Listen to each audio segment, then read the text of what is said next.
to another episode of the Grizz Nation podcast. I am your host, The Big Grizz. Today's guest, we had Paul Brown return. Paul was on, I believe, episode number 4.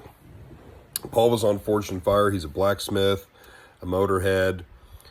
He's retired. He loves tinkering with, his knives and swords, and, he goes to the drag strip, and super smart guy, has awesome stories, is really talented. He, I believe, was around in episode 4. So he was one of the first ones to come on the pod.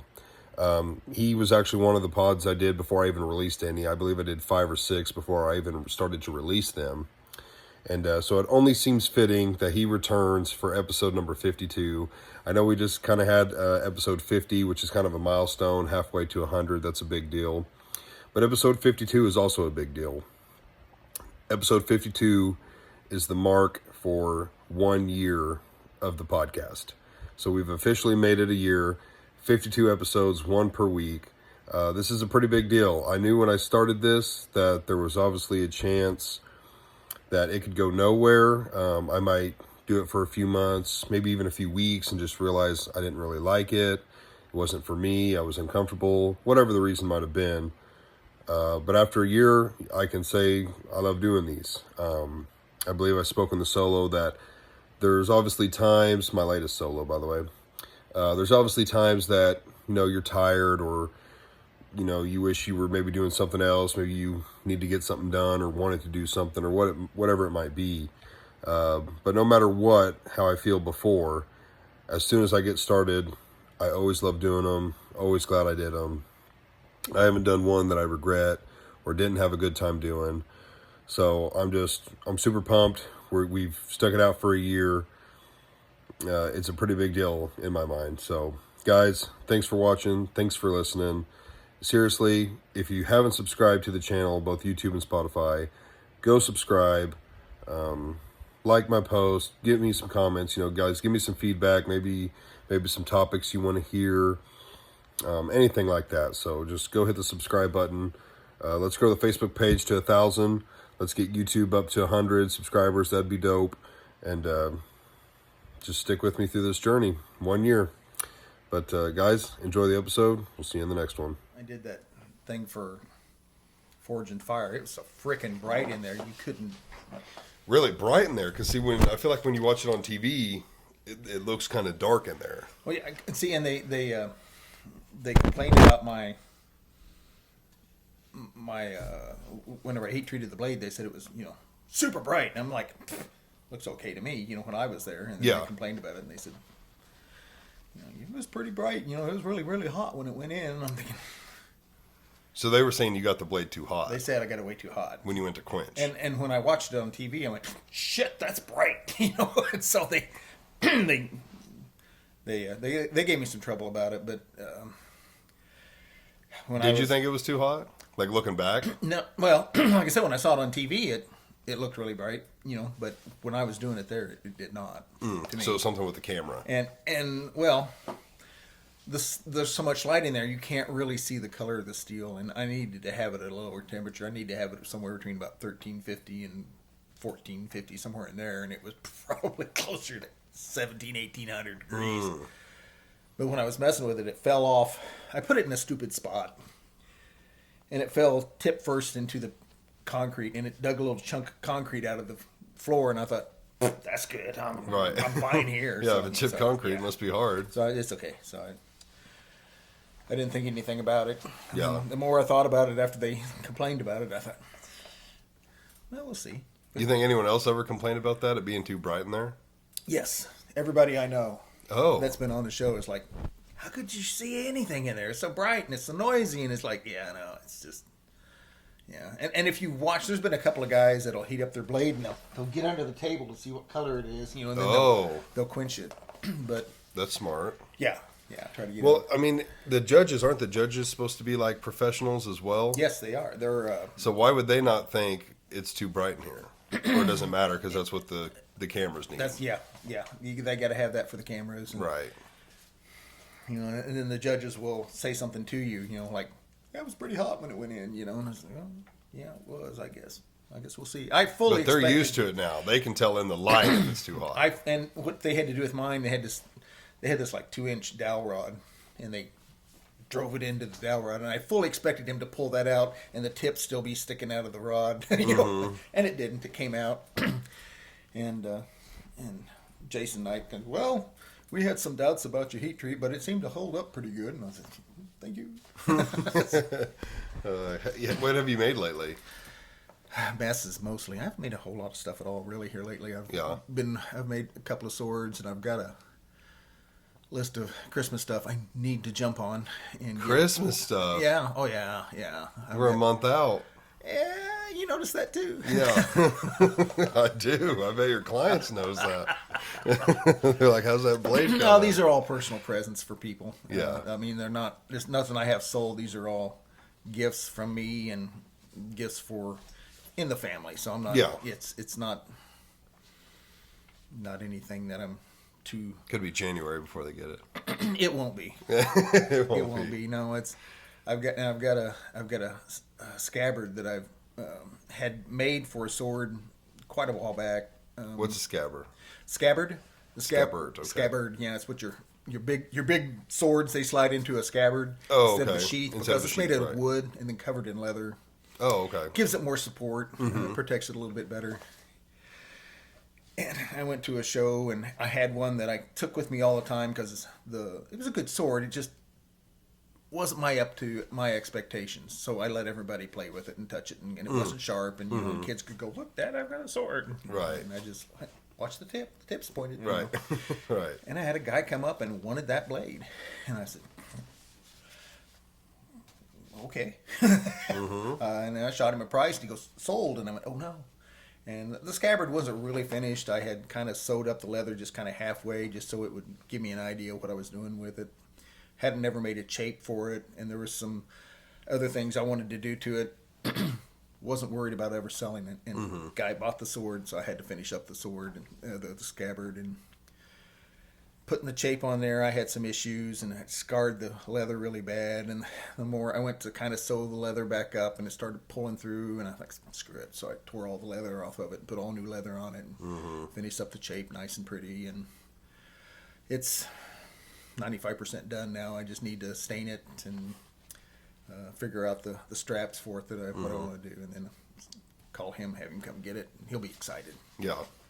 I bet. I mean, I've got one from you, and it's cool. It's cool having a custom blade like that. You know, I don't know. This one, like I said, wasn't really custom. It was one of the first blades I'd ever made, one of the first swords I'd ever made.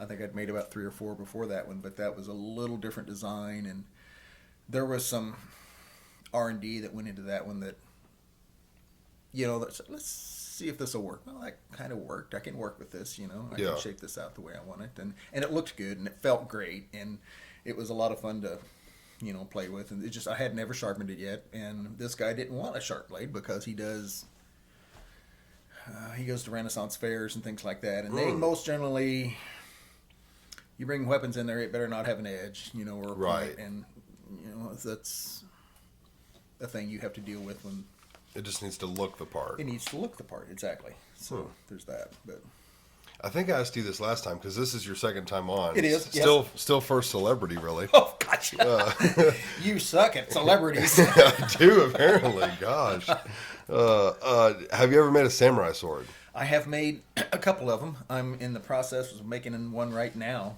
making it out of W2 so I can throw a real pretty Hamon line in it. This one will be probably one of the nicest swords I've made yet.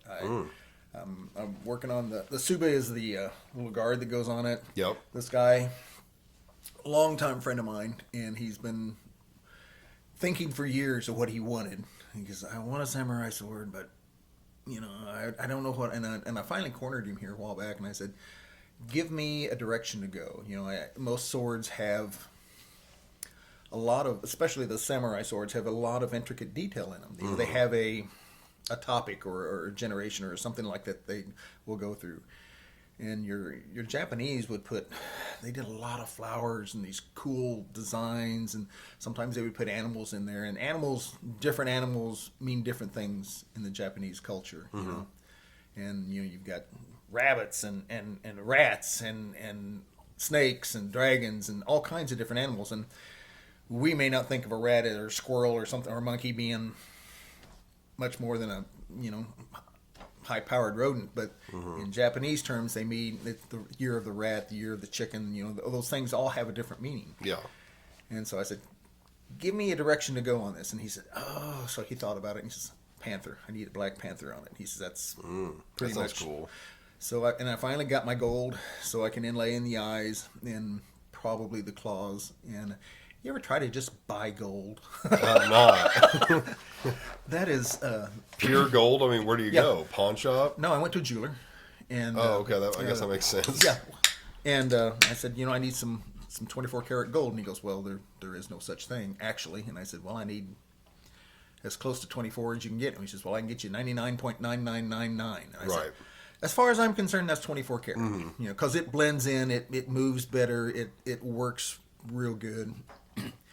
And he says, "How much do you want?" I said, "I need about this much of gold wire." He says, "What size?" And I said, "I don't know, maybe 16, 18 gauge." And he goes, so he starts going through his stuff, and he had this case of stuff. And right in this case of stuff, he had little gold bricks.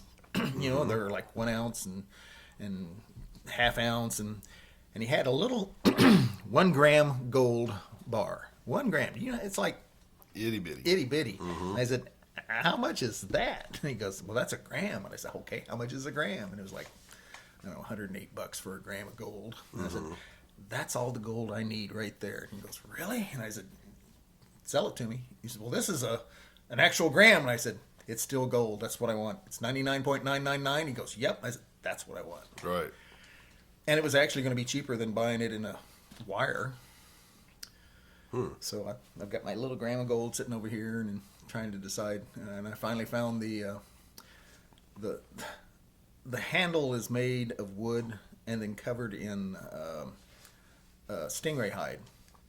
Where do you get stingray hide? Off a stingray. Right. Yeah. And so you get stingray hide, shark skin. There's several fish in the sea that have a leathery-ish skin, and it all goes one way. I mean, you can go one way with it, and it's just smooth as silk, and come back the other way, and it grabs, and that's the way stingray hide is. It's got these little grooves in it. And so what they do, they would take the wood, they cover it with the stingray hide, and then cover that with silk string or silk ribbon. And because it's directional, when you swing, it grabs into your hand. Yeah, it grabs into the hand and the silk, and it doesn't slide out so easy. And then you've got the fuchi and the kashira, which are the 2 little end pieces, and they have to be threaded in and put in on the right spot, and all that mess is held on by one little piece of bamboo dowel, just about yay long.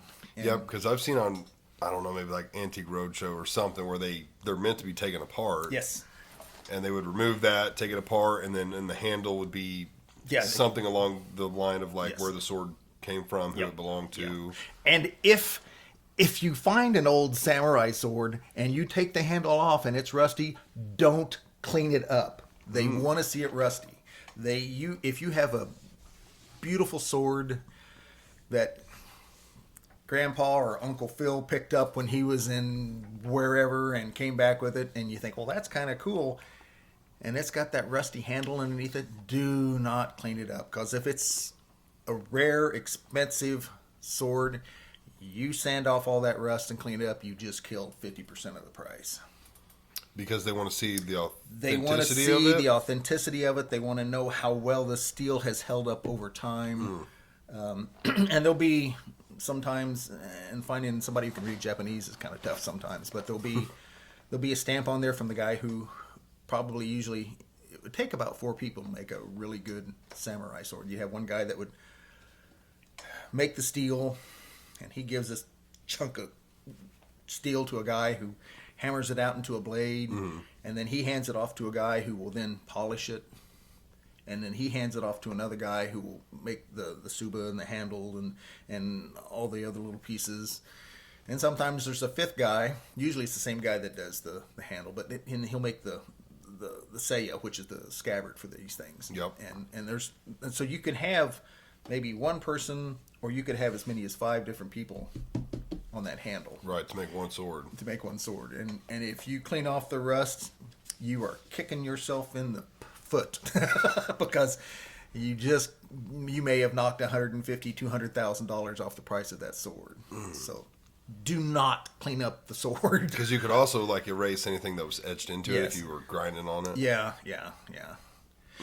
And then if I have to keep that in mind for all my samurai swords. yeah, well, and then if you get this great idea, it's a beautiful sword. I'm going to send it back to Japan and have a real professional sign. You'll never see it again. Like if you found one and send it to be restored. Yes, it is. If it's a rare item, it is not coming back. You lost it. How could they not get in trouble for that? You gonna go get them? Right. They'll And just keep it. It'll disappear. And yeah, because To them, that's their heritage. that like is they're their keeping heritage. It was their heritage. They Yeah. didn't have guns. They didn't have a lot of weapons, but everybody had samurai swords and they had them stacked up like cordwood in big buildings. I mean, literally 12 feet high, 40 feet deep, just because everybody had them. Right. And when they were told to give up their weapons, they gave up their weapons. That was their traditions, and very few people held on to even the most rare and beautiful swords. They just left.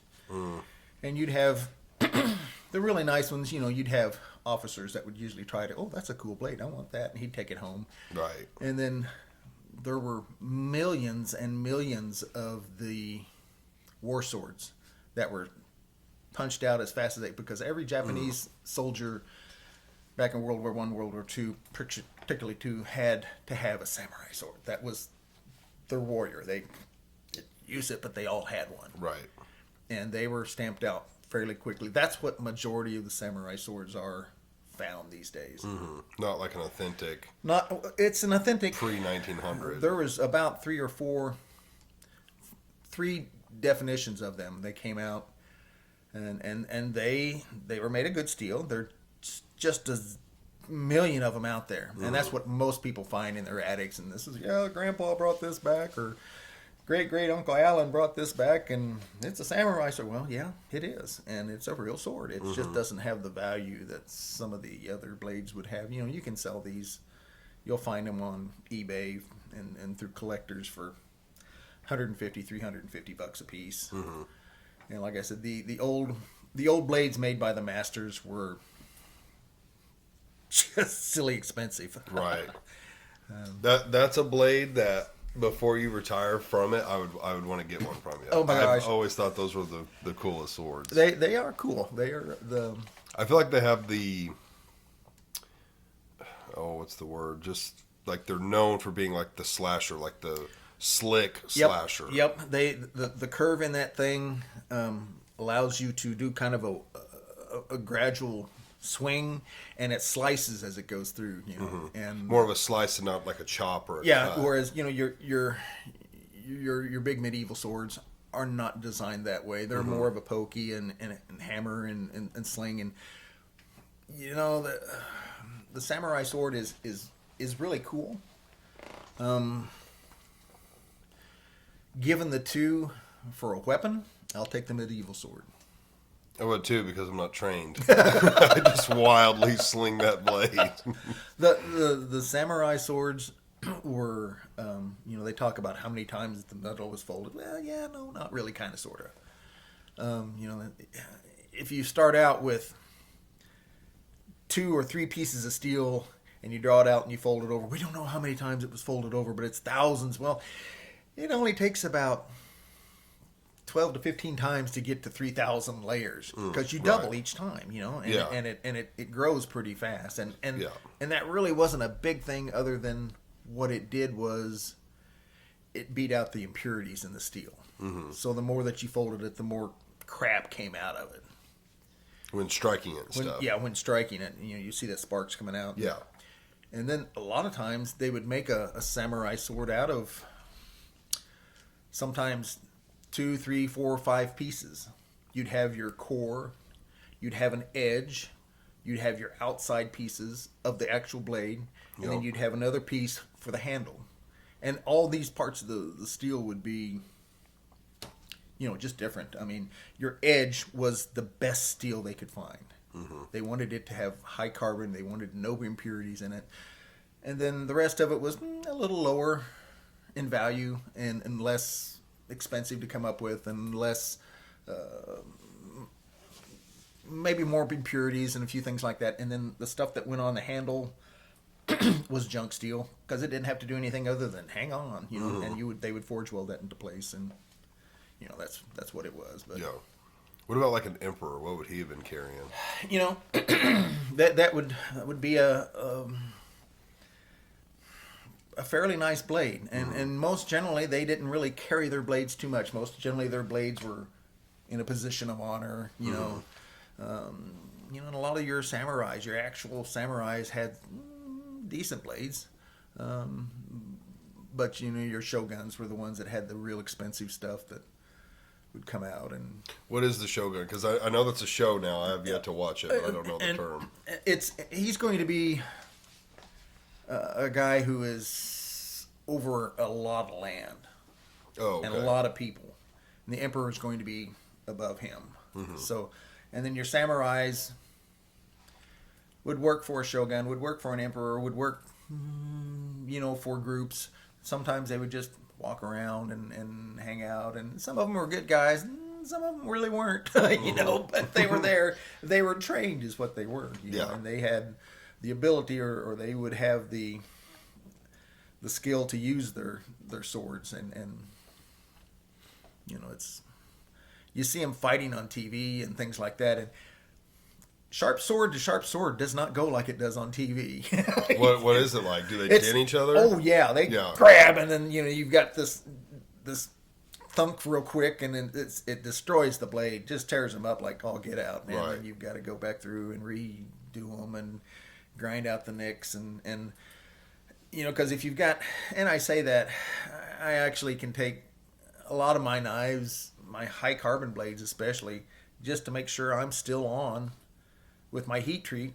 I'll usually cut a 1/4-inch bolt with a lot of them. I remember you telling me that last time. just to make sure that it doesn't damage it. But a sharp blade on a round bolt is one thing, but a sharp blade going into a sharp blade is two different things. Right. And they don't do well that way. But So I mean, after a typical battle, there's going to be some damage to your You would either need to have it fixed by a blacksmith or replaced. replaced. Yeah. I mean, there's depending on who built it and how hard they really got that edge, and edge geometry is real critical on the damage too. If you've got like a real thin razor type edge, it's going to damage real well. It's going to take damage for sure. It's also going to cut better. And it's also going to cut better. But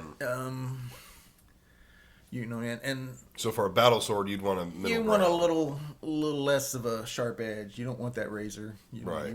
You want something that is durable, and that's just they were tools. They were weapons. You used them. You replaced them. You fixed them. You didn't worry about them. They were a thing. There's one weapon. I know I've seen it in a movie. I can't remember the movie, or I try to tell you that way. Maybe if you've seen it, you know what it is. But they were carrying two of them, and it had a handle, but the handle was kind of rounded. Yeah. And then it had basically like, how do I explain it? A bunch of blades that were kind of C-shaped. Yeah. Kind of facing out. But there was like a blade here, and then like a reverse C facing out, and another C. I have no idea what that would even be called, but yeah, it's it was all one piece. yeah. But there was like different points going everywhere, and they all just looked like blades. There was a lot of stuff that the Japanese made, the Seiyas and the Sais rather, and the buckhorn knife stuff, and they would have different things, or they'd be a lot of the women had this pole with a long kind of a curved blade on it, and those ladies would cut you up right now. Why would they have it? Because when the husband left to go to war, Home defense. they had home defense, and they were Okay. really good at it. They That's what I practiced with figured. those things. And I feel like I've seen this in Crouching Tiger, Hidden Dragon. could be.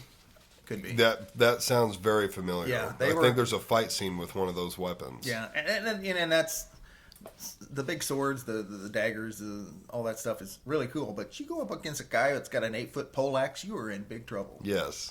That was kind of a. They got reach on you, and you take if you can get a big swing with a poleaxe, the speed out there is impressive. The momentum's going to carry through. Yeah, and that was even in medieval times, your poleaxe and your bardaches and things like that. That was a kind of a preferred weapon over a lot of the swords. Were more glamorous and they were cooler. But you go to war, you want to keep the guy with the sharp things away from you. Away from you. You seem to know quite a bit about the samurai, so I have another question. Oh no. Okay. Now I'm going to watch my wordage because some words kind of get you in trouble. But the Japanese were known to not surrender. Yeah. They would end their life. Yeah. What was that blade called? Because you've seen it in movies. They pull out this little blade. I don't know what that one is called. Okay. But was it something specific? Like that yes, blade is meant for that? Yes. Yeah. Well, it was. They would usually carry the samurai sword, which was the katana, and then they had a wakizashi, which was katana is anything about 22 inches and longer, and wakizashi is about 22 inches and shorter. They'd carry both? They would usually carry. Yeah, they would. A lot of them would carry two. Okay. Because the short sword comes out real quick. Right. And the big sword takes just a fraction of a second longer. And same thing with medieval guys. They had their arming sword, which was 22, 24 inches long, and then they had their broadsword or their other sword, which was 32 to 42 inches, depending on what blade and then what part of the world you came from. But they almost always used that little arming sword, probably 80% of the time, because it came out quick. Used it in battle. Shit, I broke it. We'll get another one. Right.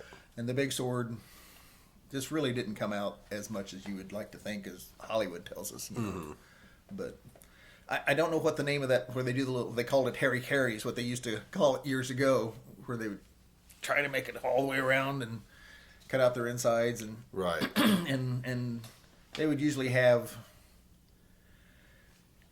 Usually somebody would stand there with a bigger sword to take your head off and end your pain. Yeah, I've seen that as But, well. and how much did that happen? I don't know. Again, Hollywood is a thing. Right, Hollywood's thing. I don't know how accurate they are when they depict that. But it seems like something they would do. They're pretty serious with their traditions. They kind of are. And they... A funny story, I got to tell you. I had one of my hats on, and it says, Brimstone Knives. And this guy had no idea who the heck he was. And he goes, "You a knife maker?" And I said, "Yes, I am." And he goes, "You ever make swords?" And I said, "Yeah, I do make swords." He says, "You make samurai swords?" And I said, "Is this me?" "I have made samurai swords." He says, "Dude, you ever make a 5-body sword?" What's this? And I knew exactly what it was. And immediately I knew who I was dealing with. This guy's an idiot. and I kind of stood there, and he goes, when they made a really good sword in Japan, they would line up 5 people, prisoners, and they'd take this sword, and if they could go through 5 bodies with this sword, it was the best sword ever. And I said, well, a lot of that, it's kind of a story, but a lot of that is the edge geometry of the blade, and I said, and also the technique of the guy swinging the sword. And he looks at me and he goes, "So you can't do it?" And I said, "Katanas start at $1,000. 5-body swords start at $15,000. You supply the bodies." And he goes, "Dude, what's your name?" And I said, "My name's Billy Helton." And I went on, and my buddy Billy hates me for that. So you used his real name, a different guy. But look me up. Look me up on Facebook. Billy was actually on the very first Forged in Fire. First episode. He was one of one. Yeah, I think, if I remember right. Yeah. How'd he do on there? Not well. Not well. No. No, Matt. Was he a master, kind of just getting into it? No, or- Billy's he's a heck of a knife maker, and kind of a jack of all trades. But he's good with leather. But he makes a lot of blades, a lot of knives. He kind of got out of it for a while. The last few years, he backed away, but he's kind of back into it again now, just doing a little bit here and there. But he's a funny guy. I like Billy a lot. I pick on him every chance I get. Shout out to Billy. Oh. Well, you hit me up I did. with a certain topic, I did, yeah. and I love this topic. So I wanted, yeah. Well, I dwell on strange and unusual. I love it. I know, love to talk about it. I- What made you want this topic? Nothing in particular. Okay, I was, I didn't know if there was something recent. No, well, actually, there has been some recent stuff. I follow up on YouTube. I watch stuff about Bigfoot. I watch stuff about time travel. I watch stuff about giants. I watch stuff about ancient civilizations, and all that stuff intrigues me. You know, and aliens being part of all of that. Yes, And aliens are. I've never seen a UFO. me neither. I don't know anybody that has. Me either. I've never seen anybody or know anybody that seen Bigfoot. Nope. I only know one person that's ever seen a ghost, Okay. and that was my dad. Saw it how? Had a conversation for about 45 minutes. Interesting. Yes. And if you knew my dad was the single most honest person I ever met in my life. Just would not lie, would not try. Couldn't cheat at cards. Couldn't do anything like that. It was just wrong to do that. Yeah. So when my dad, back in the 50s, he was going to school, going to college, and had a job as a principal in one of the little towns up north here. And back then, back in the 50s, late 40s, early 50s, well, up to that point, really, people would rent out a room. They had a spare bedroom, and they would rent it out to people to sleep in for extra money. And there was a little old lady in this town, and she had lost her husband, and she had 2 or 3 guys that stayed in her house, and she would feed them breakfast and dinner if they wanted it, you know, but she rented out her, and Dad stayed in one of those rooms. And she forced him to smoke cigars. She did. She did.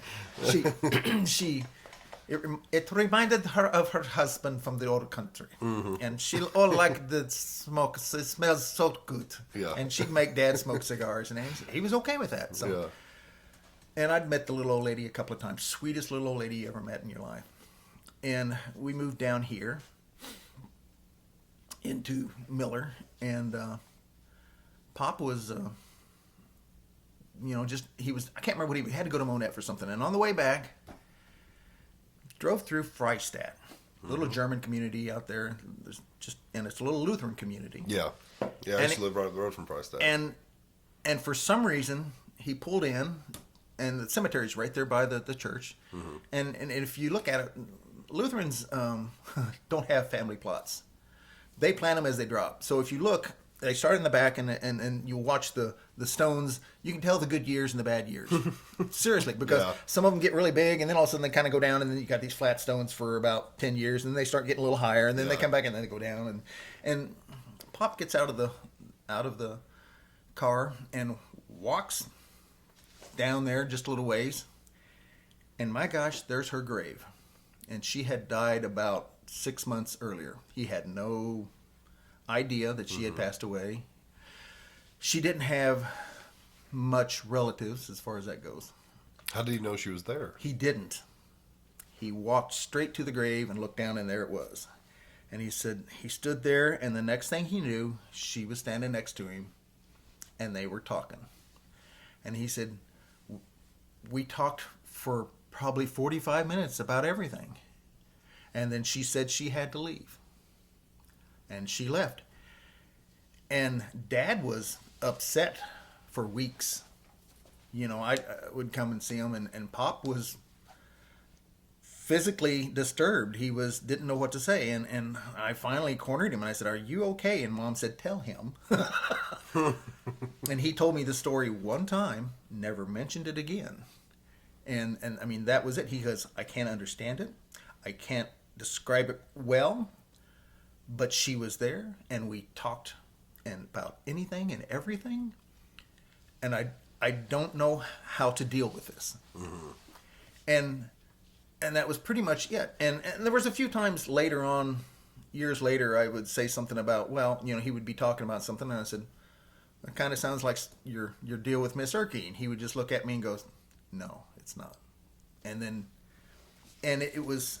Because it was super serious. It was super serious. And it was just a funny thing. And he is the only person... Now, when I was a kid, if you said that there was a haunted mansion out there and that somebody had died in the spring house on a moonlit night at midnight, first moonlit night I could find, I would be out there in that spring house waiting. And I've sat in cemeteries. I've gone down the dirt road that the people were killed on, and I've driven by the house that everyone was murdered in, and I never found anything. I never see anything. I never get any... It's not like I can't wait to have one. I'm just curious, and I'm slightly skeptical. Yeah. And I'm skeptical about a lot of stuff, And if you offered me a beer, big brown beer, and it had foam on it, and you said, "This is the best beer ever," I'd be skeptical and have to drink it. Right. That's the way I am. Right. But and aliens are another thing that never seen a UFO. I don't know anybody. I've never been abducted, as far as I know. Mm-hmm. Start checking yourself. I have no scars. What's this chip? Just this zipper that's on my side back here that I don't understand. Right. But and if you follow YouTube, and there's so many people out there that do such silly shit where you can look at it and go, "You made that. That is not a real alien," But, and I'm talking within the last week, the last couple of days actually, there was a Senate committee that brought in AARO, which is, gosh, I can't even say that name. It has to do with Anomalous Resolution Office. They actually are tracking down things. They're going through all the different UFO, and it's not UFO anymore, it's UAP. I've heard this term, yeah. Yeah, it's unidentified anomalous phenomena. Yeah. And that covers everything, in the air and in the water and other stuff. And so they're bringing out, I can't say they're taking it serious because I feel like they're trying to, but kind of not, Because maybe they don't want to. Maybe they don't really want to, but we're going to make it look like we really are, And so there's a lot of people. The House meeting that they had about a week ago, I think it was on the 13th. That was a intense little meeting for a couple of hours. Mm-hmm. They had Luis Elizondo, he worked for the government. All these guys had worked for the government. There was about 3 or 4 of them that were in there, and we're talking about different things they had seen, things they had done as far as pieces and parts, and all his stuff. Luis Elizondo, all the stuff that he worked with is mechanical in nature. He did no biological stuff or work. It was not, either would not or could not describe anything. I think he said several times that he was not involved with any of that stuff. So all the stuff that he messed with was either, like I said, mechanical in nature or had to do with physical things that were metal or whatever. It's like the ships themselves. The ships, whatever. And parts and pieces that dropped out of the sky. And he was quite adamant about, yes, there are, things here. And then they had a retired naval guy that was doing the same thing. He didn't really discuss, he had not really had any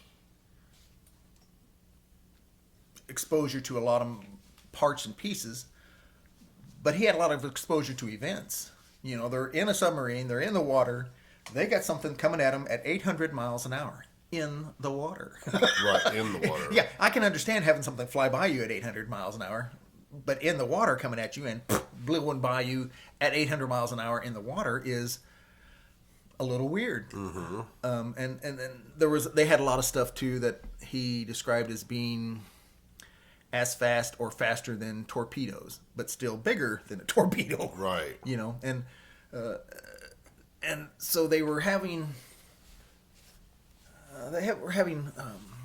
drills or some kind of an event out there where they were practicing, and there was these anomalies that were in the air and messing around with the guys that were flying, and so they created this email that said, "What do we do about this? What's going on with these? How do we deal with it?" And it went out to several people in the Pentagon and DoD, and there's a couple of other people that got on there and said, "Yeah, we've had this before. Is there, something that how do we treat this?" Next morning, that email and everybody else's email was gone out of the system. Didn't exist anymore. And at that point, he goes, "There's something here. That's not normal." Mm-hmm. Why would you deal with this like that? Right. And so, is there aliens out there? Can't say that there isn't. Right. That's kind of where I fall. There's a lot out there. There's a lot out there, and Yeah. and my biggest issue with a lot of this is a lot of these events or sightings happen around major nuclear facilities or air bases that have stuff going on. And if it had not been for that, I would probably be willing to go along a little more with aliens, because to me, if you're going to be a spy, you want to know about stuff like nuclear facilities, The military. military, major air bases, and things like that. However, those guys are going to have more equipment to see anomalies that are coming in or in the area, whereas I don't have a radar. Do you have a radar? Right. Right. We could have one sitting outside right now and wouldn't know it. Right. So Unless they don't care because they know there's nothing we can do. yeah, well, and that's true too. But but there's a lot of people that have very valid history as far as being, there's police officers, there's pilots, there's all kinds of people with good reputable reputations. Yeah. That are seeing things out there. Yep. And, Trump spoke about that. Yeah, And he interviewed multiple pilots, and he was like, "They're good people. Yeah. They're very good people." Yeah. And yeah, he's like, "They said We're gonna that get they've down to seen this. I've been on the phone, and we're gonna take care of this. things." Yeah. It's interesting. I think to me the biggest factor for aliens exist, the pyramids. How else could we have built them without some foreign technology like that? Well, I've seen a lot of things where they're like, well, they could have floated the stones down and built big ramps. And, of course, a ramp to get to the top would have to be like, I think one stat I saw was like 600 miles long to be such a slight slope. And, they could have used ox to roll them. But then it's the placement. They don't really know how they were placed. And and they're perfect. they're perfect. And... That was a long ass string they had across there. Yeah, I mean they're dead nuts. They're aligned north, south, east, and west, and it's like there's no way. And they talk about the pyramids, and there's a lot of things with the pyramids that don't fit.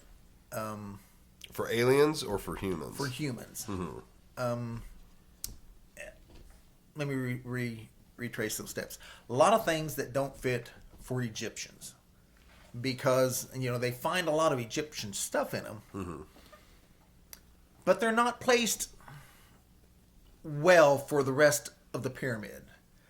They're not placed correctly to be. It's like It's like they found it and said, "Oh, let's use this," Right. Right. and didn't really consider a lot of what was going on. It didn't look like it was built as a tomb to me. Now, I don't, and it could have been just some. That's one big and expensive tomb. Yeah, that's a big expensive tomb, and you know, and you see the three big ones. You know, they're in. And there's lots more. There's about 250 of them. Yeah, there's a lot of them. Everywhere. And they're all over the planet. And they're all over the planet. Yeah, and you like down in South America, Yep. They used to think that the Amazon jungle was just jungle, and now they start going over it with LiDAR, and they figure it out that it is full of ruins and roads and pyramids, and the jungle just took it all over. Yeah. The fact that you can't see it does not mean it's not there. Right. The jungle took it back. And then, like, a lot of the pyramids in the Amazon is a pyramid built on a older pyramid that is built on an older pyramid. I did not know that. Yeah, there's several of them that are got spaces in between different time periods, and that's an interesting thing too. How do you? I suppose they do the same thing nowadays. I mean, you can, gosh, in Greece and Rome, places like that, they'll go to build a new building, and oh my God, here's, beautiful mosaic steps or something like that underneath this house that has been here for 1,000 years. Well, where did this come from? Why did they build over it? And there's a lot of stuff like that. That's just, I think even in Jerusalem they have a lot of trouble with that. Every time they stick a spade in the dirt and try to build a new house, they find parts and pieces from a previous time period. It's like on a much lower level when you remodel a house and you peel back carpet to find a original beautiful wood floor. Yeah. Yes. Different level, but Yeah. And you go, why did they cover this up? This is beautiful. Well, right. Carpet was in. Carpet was in. It was in at the time. Yeah. And I think that's time for the shag rug to go. Right. Back to the wood. Back to the wood. Yeah. But I think the pyramids, personally, are much older than they let them out to be. If you look at stuff and how things disintegrate over a period of time, if you've ever been to England or Ireland or any place like that, and you go through the countryside, they have stone castles that have been there for 800 years.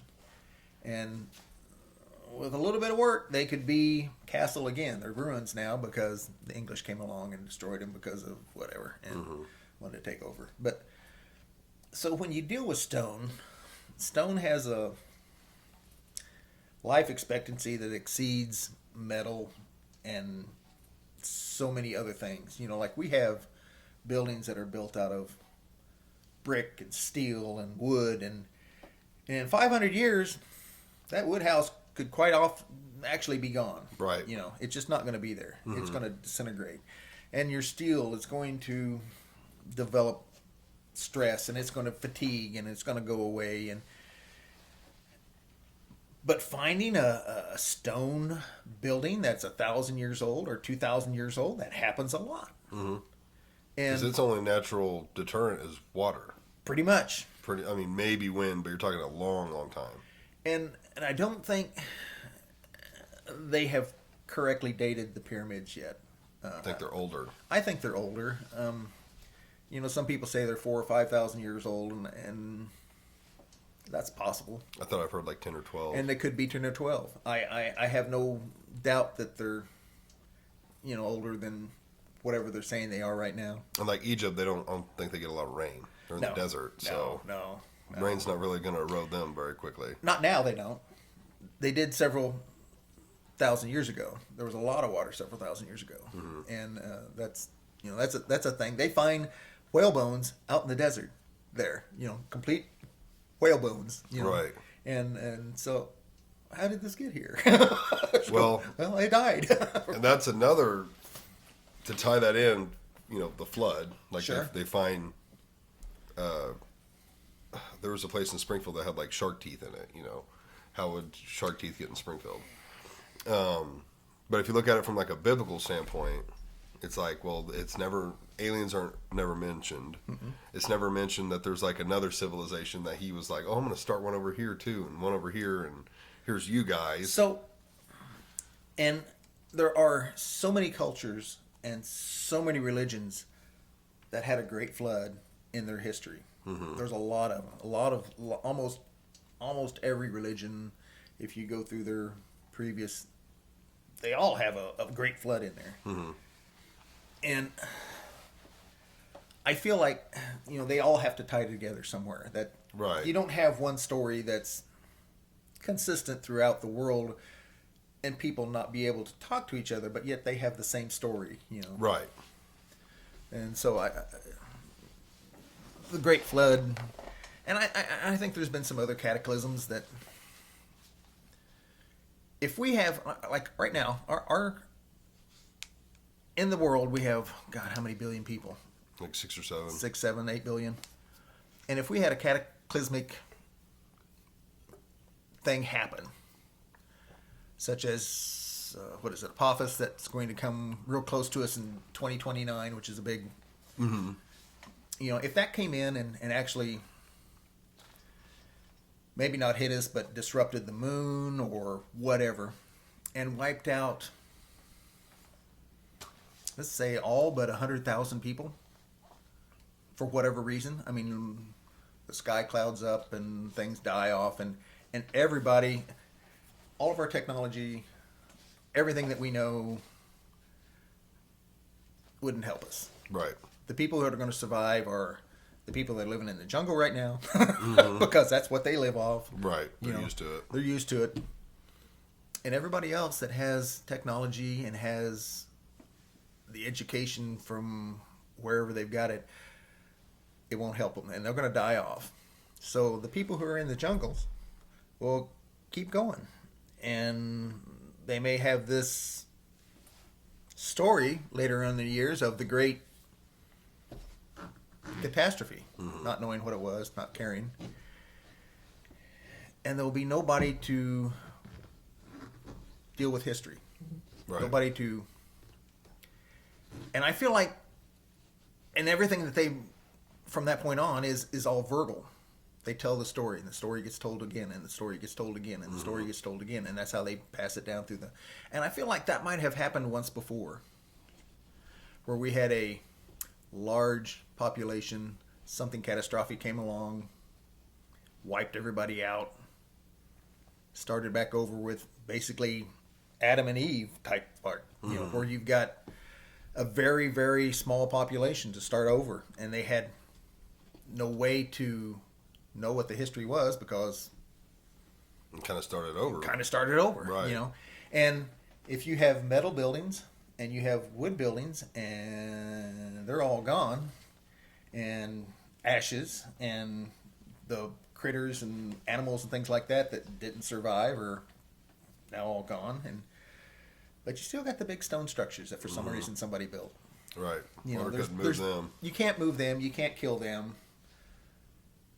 I feel like maybe something like that might have happened at some point. I've heard this that basically there's lost technology. Oh yeah, I totally agree with that. That however they were able to do it, we just don't have it anymore. We don't know how they did it, what kind of technology they had, and it was all erased at some point, and we just have never got it back since then.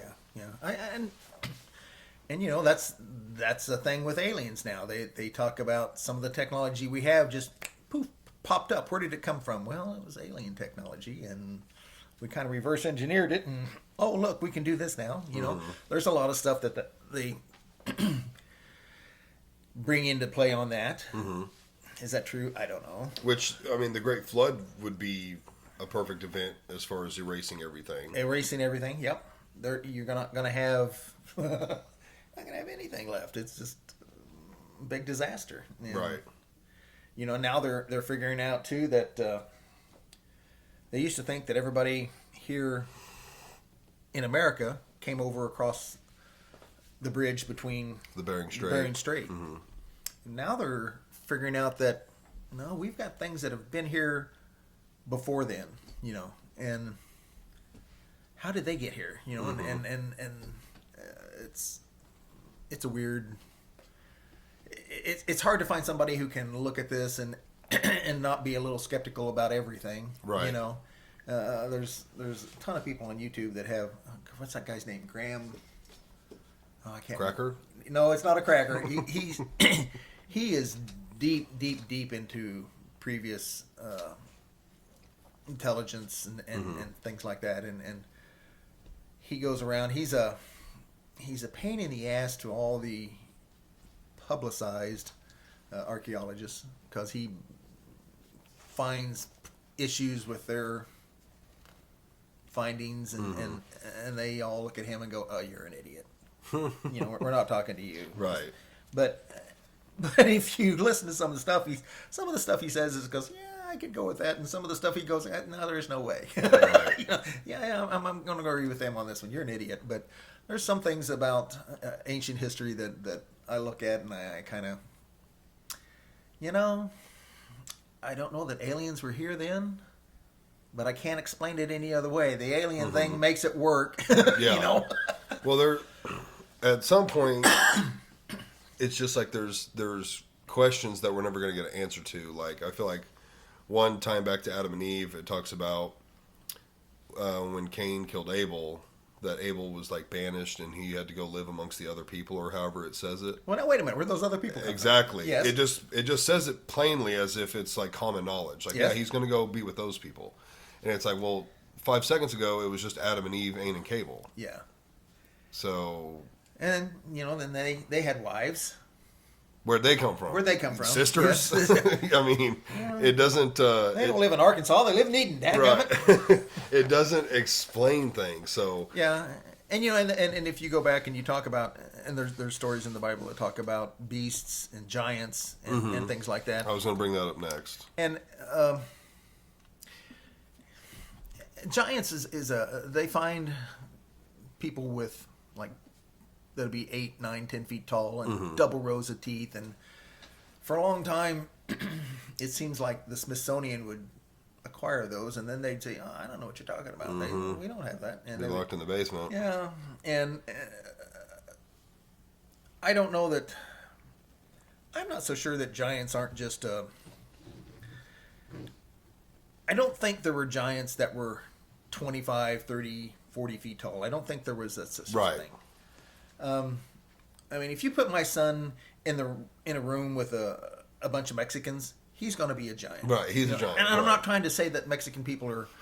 I'm not Typically trying to say anything, smaller. but they are typically smaller. You find a lot of these guys that are 4'10", under 5 feet tall. They're little guys, and same thing with Japan. You know, he went to Japan, and I was expecting him to, start a Godzilla run over there, but but if everybody is that height, and then you got this one guy, he's going to be a giant. You know? Right. And Nick's only like 6'5", but If everyone else is like 5 foot 5'5", 5'5", it's going to be an issue for you're going to tell stories about that guy. or even if a giant back then was 7, 8, 9. If he was feet 7, tall, 8, 9 feet that tall, would be a giant. That would be a giant. We call people 7 foot nowadays giants. And they work for the NBA. Yeah, they have jobs. They're not just in the circus; they have jobs. Yeah. And that's, Now, even back then, I don't think someone of that, because the Bible does speak about giants, but it's like, I don't think it spoke about them as far as having Superman strength. They were just Right. big people. they were just But, and I saw this on TikTok the other day, and I went down the rabbit hole watching all kinds of videos that tied to it. It's But, such a bad thing. oh yeah, it was fun though. They have these giant craters all over the world, and there's roughly 200 of them. And I don't know if this is in the Bible or a different book, but it talks about the fallen angels Right. that fell to earth. Right. And whatever book this is in, it numbers them around 200, which is how many of these big-ass craters are all over the world. Now, something like a Nephilim, could it have the power, like literally the physical power or maybe the spiritual power to do something like the pyramids? Maybe. Because if they could just Sure. think, move that stone, cut that stone, or they had the power to, just hit it and it broke perfectly and they could just pick it up. Man, they're stranded here Maybe. on Earth and they got nothing else to do. Let's Right. Maybe you they know, were building it for their own purposes or try to their get back master's into purposes, or, try to get back into the good graces. or something like that. You know. Yeah. Like a temple. So there's pile of books that were not included into the Bible. I know Enoch's one. Enoch is I incredibly... want to read it because I've Oh my heard gosh. it's wild. It's wild. You can go on YouTube and That might be where the 200 comes from. Yeah, is they that book. go through and hit some of the high points of the Book of Enoch, and that is that's what I was going to tell you was that's a lot of where that comes from too. But because he's mentioned in the Bible. Yep. But for some reason they didn't feel the need to put his book in. No. Which is strange. I don't know if they felt like it was too mythical. I don't know what other word to use. Because it talks about it might have been a weird challenge. stuff. It might have been a challenge to the administration at the time that there would be possibly you start talking about giants and things like that. That would be a challenge to the administrations of the governments at that time or the religious leaders at the time. Mm-hmm. We don't need anything more powerful than us, and, Right. and so, they let's not use that book whenever we put this back together. Yeah. And then. I want to read it. I mean, I'm not big on reading and stuff. It bores me a lot, but that book, I do want to read it. It sounds very interesting. Sure. No, like I said, there's some YouTube stuff on that. If you pull that up on YouTube, you'll be inundated with Enoch stuff for a while. Mm-hmm. But no, I have a theory. Now, if you want to go down a rabbit hole here, so let's talk about for just a second. I have nothing to base this off of, no proof off of this. I can't prove my theory. It's just one of those things you lay in bed at night and you go, I wonder. So in time travel, let's say that time travel, time and space are not connected, okay? Okay. Let's say if you go back in time, you go back in time, but not space. Okay. Like space. Like Outer space. space in general, from here to there is space, okay? So let's say you go back in time. Well, as you go back in time, the Earth continues to rotate. The Earth continues to go around the sun. The Earth and the sun continue to expand in the galaxy. So space is not in the exact coordinates it was a second ago. So if you go back in time, you also have to find that coordinate in space to hit it. Otherwise, you may end up in a car or a mountain or 800 feet off the ground because everything's moved on, and or if you go like months, you just end up in space and the vacuum of space and you die. It seems complicated. It does seem complicated. So, yeah. So let's say you figured out a way to go back in time. You can actually do time. But that whole space calculation is an issue. So let's put your machine that does time in a spaceship or something that can go, a satellite or something like that. So you put it into space. You go back in time 3 months. Well, now your Earth is way over there. Right. Well, you'd fly to where the Earth is at, and you can come back to your position 3 months ago. And as long as you don't make any changes, don't kill your grandfather, don't, whatever, and you have no paradoxes as far as time goes, everything's okay. You've actually gone back in time. You've had to physically go to that point in space. We can't do time. We can't make that time adjustment. We don't have the ability to do that. But let's say 1,000, 2,000 years from now, 3,000 years from now, somebody does. They would be out there in their spaceship. They go back in time 2,000 years. They have to go find Earth. We don't want to make any issues. We don't want to change anything and create paradoxes. We don't want to kill our history of our people. And the people on the ground at that point look up and say, my God, that's a UFO. So it's possible. I have no proof. This is just weird shit that comes into my head. Just a theory. Just a theory. It's possible the UFOs that they are seeing are actually time travelers from another. They're probably humans. Probably could be humans, and have come back in time to visit, check on things, see things, try not to make any changes, try not to make any. You can't talk to anybody, you can't do anything. Right, like in the movies. Like in the movies, because you screw something up, you step on the wrong damn butterfly, and the next thing you know, the world has died, and and so that was an explanation that I had come up with at one point for spaceships, for unidentified flying objects, for objects that are. Why would they be here? Because when you look in the vastness of the universe, there ain't nothing close to us except dead planets or planets with nothing on it that we can't really go to or don't want to go to. You know, the nearest planet for us to go to that could possibly be inhabitable is Mars.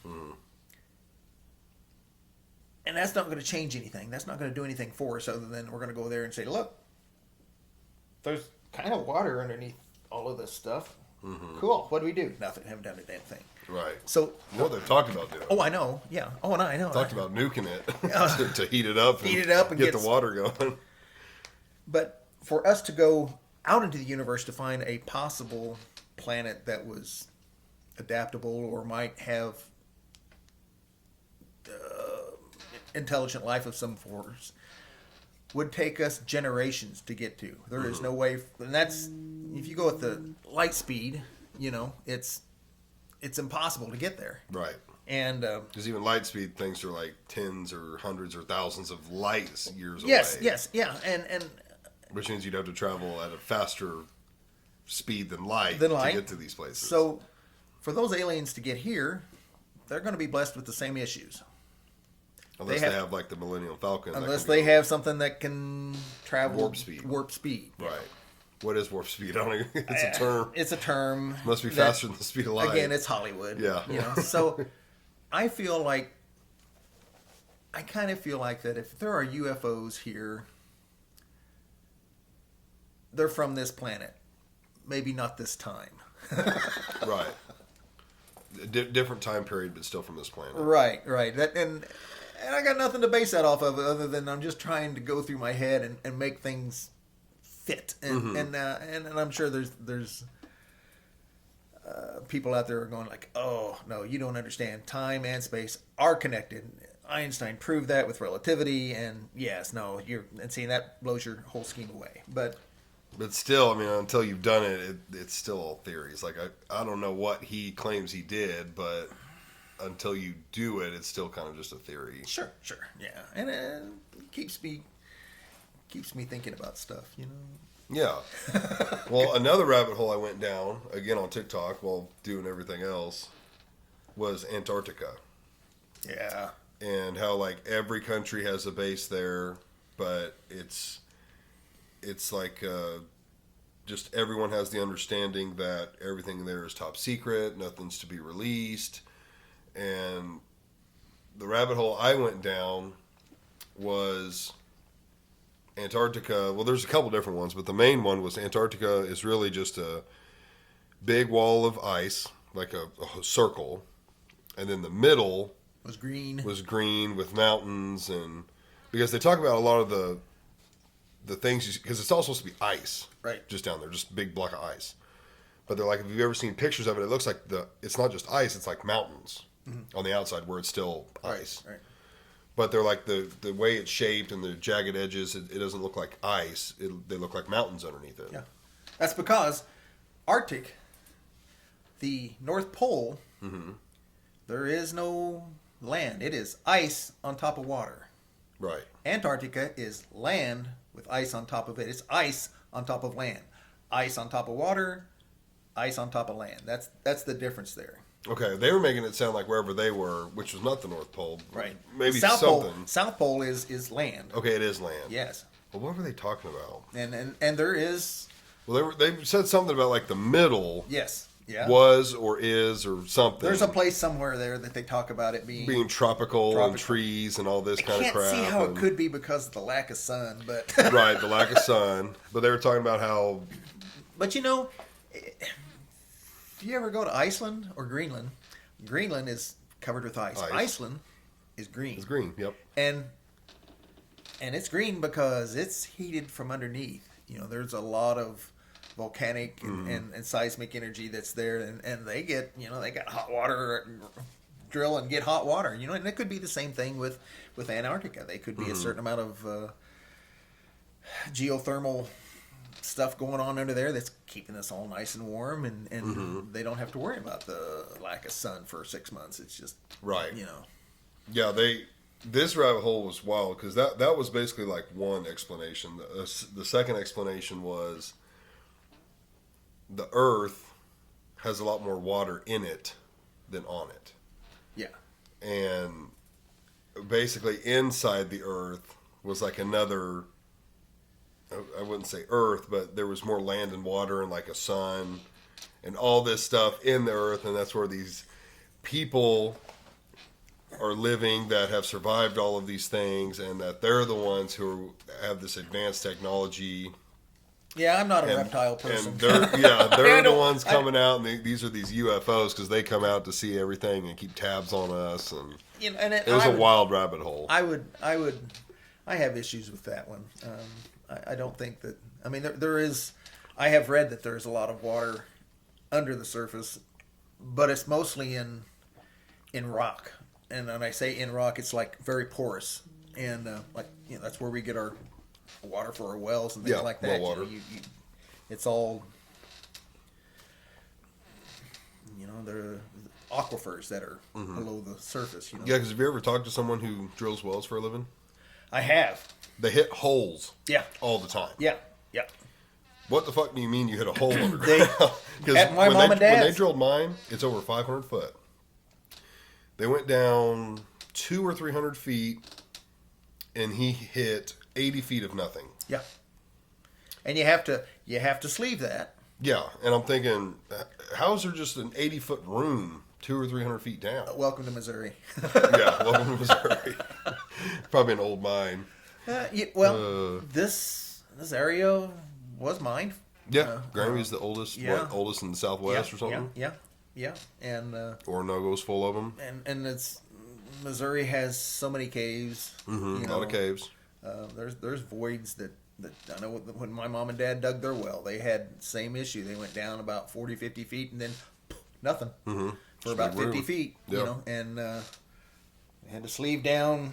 Can't remember how many feet they did, but it's I think like 280, 300 feet that they had to sleeve to keep water from, so they could get water out of that down to that aquifer. Right. Ruby Dew, I believe, is what they go to anymore around here, which is somewhere between 480 and 520, depending on where you're at. But yeah, it depends where you're at. I know they said that they can sometimes stop at 350. Oh, really? Cool. Like if they've hit water way high and they just keep going and going and going and it's good, then they'll call it. But with where I was, and then there's a lot of chicken houses around here, he's like, we better go 500 plus. Yeah, let's go down, because they fire up those chicken houses and suck everything dry. I'm going to be pissed. Right, right. But have you been caving before? I have. I used to in the summer a lot with some friends of mine. I used to enjoy it. I went with my dad as a kid a lot. There's a cave down in Mark Twain that we'd go to all the time, and we'd find stuff people left there, like quarters and stuff, and we would leave our own little things and see if they were there the next time. Sometimes they were, sometimes they weren't. So like, obviously other people knew about it. I haven't been there in years. I have, and at the time, this is 40, 45 years ago, was not aware that it was an illegal thing to do. It is? I did. Oh. I thought you meant caving. No, caving wasn't. But I actually cupped water and held a blind cavefish in my hand out of one of the caves that we went into. And I gently put him back in there. And I thought that was... species yeah. There's like 3, maybe 4 caves in Missouri that has blind cavefish in them, you know. And it was a cool thing, you know. The water, he was just kind of coming through, and I just reached down and grabbed him and looked at him for a little bit, and I thought, look at this. And I said, oh my God, that's a fish. And I said, yeah, you ain't got no eyes. And I put him back in there. And was he white too? Yes, as white as he could possibly be. Yeah. And we used to, like July, August, when it was 100 degrees out, it'd be 60, 65 degrees in the caves, and it's like 1 o'clock in the afternoon. What do you want to do? Let's go find someplace cool. Yeah. And there was a couple of caves. There was one specifically you had to crawl into, and you had to decide which way you wanted to turn your head, because once you got going, there was no turning your head. So you had to lay like this and crawl for 30 feet and is that a snake? That's a stick. Damn it. Okay, go Yeah. on, you know. And That's so weird. The cave we went to was just like that. You had a good 20 or 30 feet. You had to crawl, and it was tight. And then it opened up. yeah. Then Yeah. you stand up. There was one that had a root system from a tree. It's just like a big veil that came down. It was hanging down inside the cave. It was like, it was probably 15, 20 feet long, just hanging down in there. And it was just light and fluffy. And it was like, that is so weird. You know, because the roots were all trying to find, you know, moisture. And, Yeah. and I guess there's probably a certain amount of moisture in the cave that was, Yeah, because they always were kind of damp. yeah. And we had some fun. Yeah, we had in that cave, it opened up into like a great big room. And then there was basically, we called that like the living room. And then there was a little tunnel that went to the right, and it didn't go very far, but there was one that went to the left and went way back in there. Oh, yeah.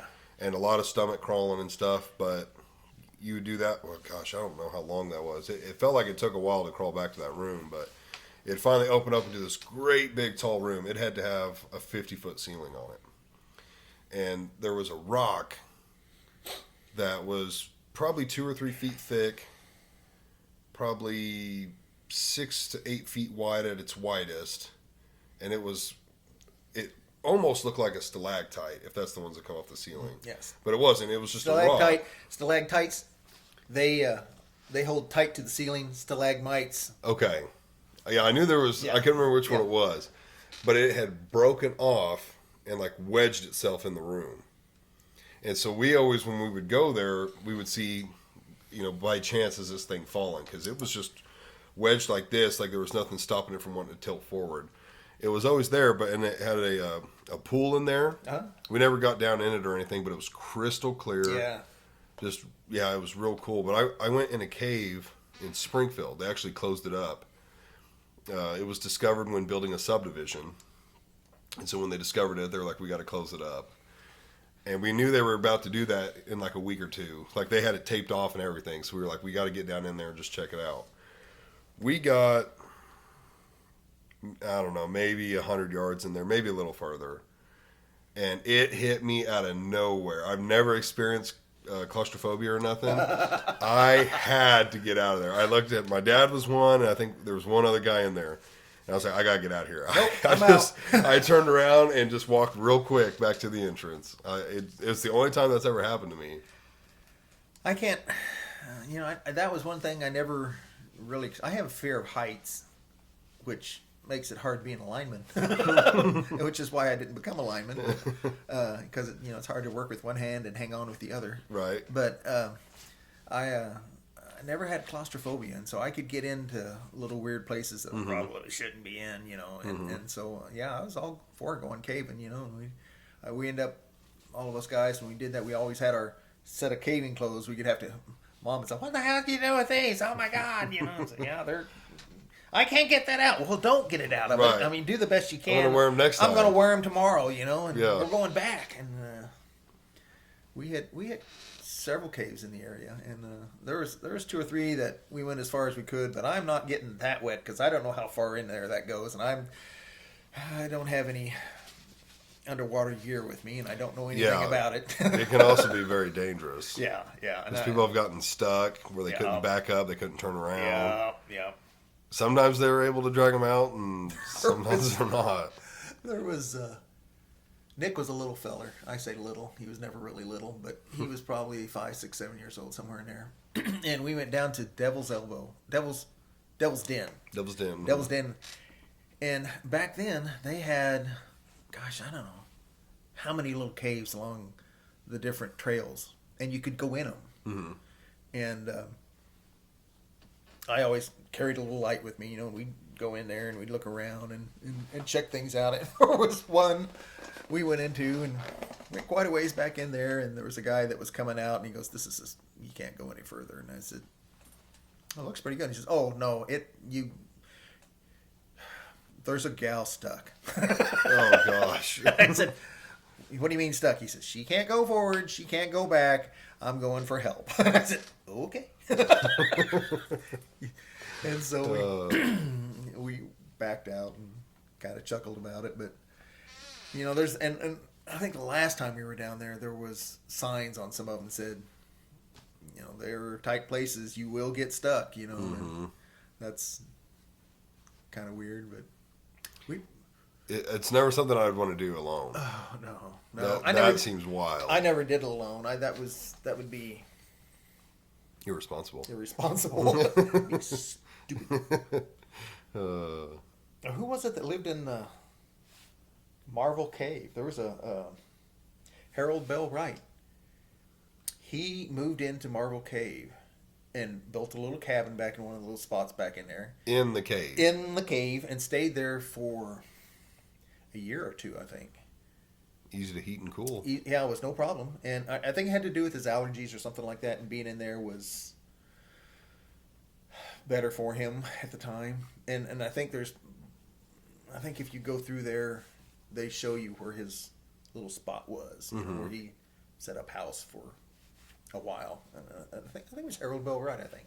Well, I guess that makes sense because there's no there's not going to be vegetation in there, like pollen. No, it's not going to be sucking in stuff. It's just going to be, have to deal with the bad every now and then and go with that, And, good temp as far as, like, what was it, tuberculosis, they told you to move somewhere warm and dry. Yeah. Maybe his was somewhere cool and damp. The opposite. If that's a thing, I don't know. It could have been. I don't know. And he stayed there for quite a while. There is a little cave between.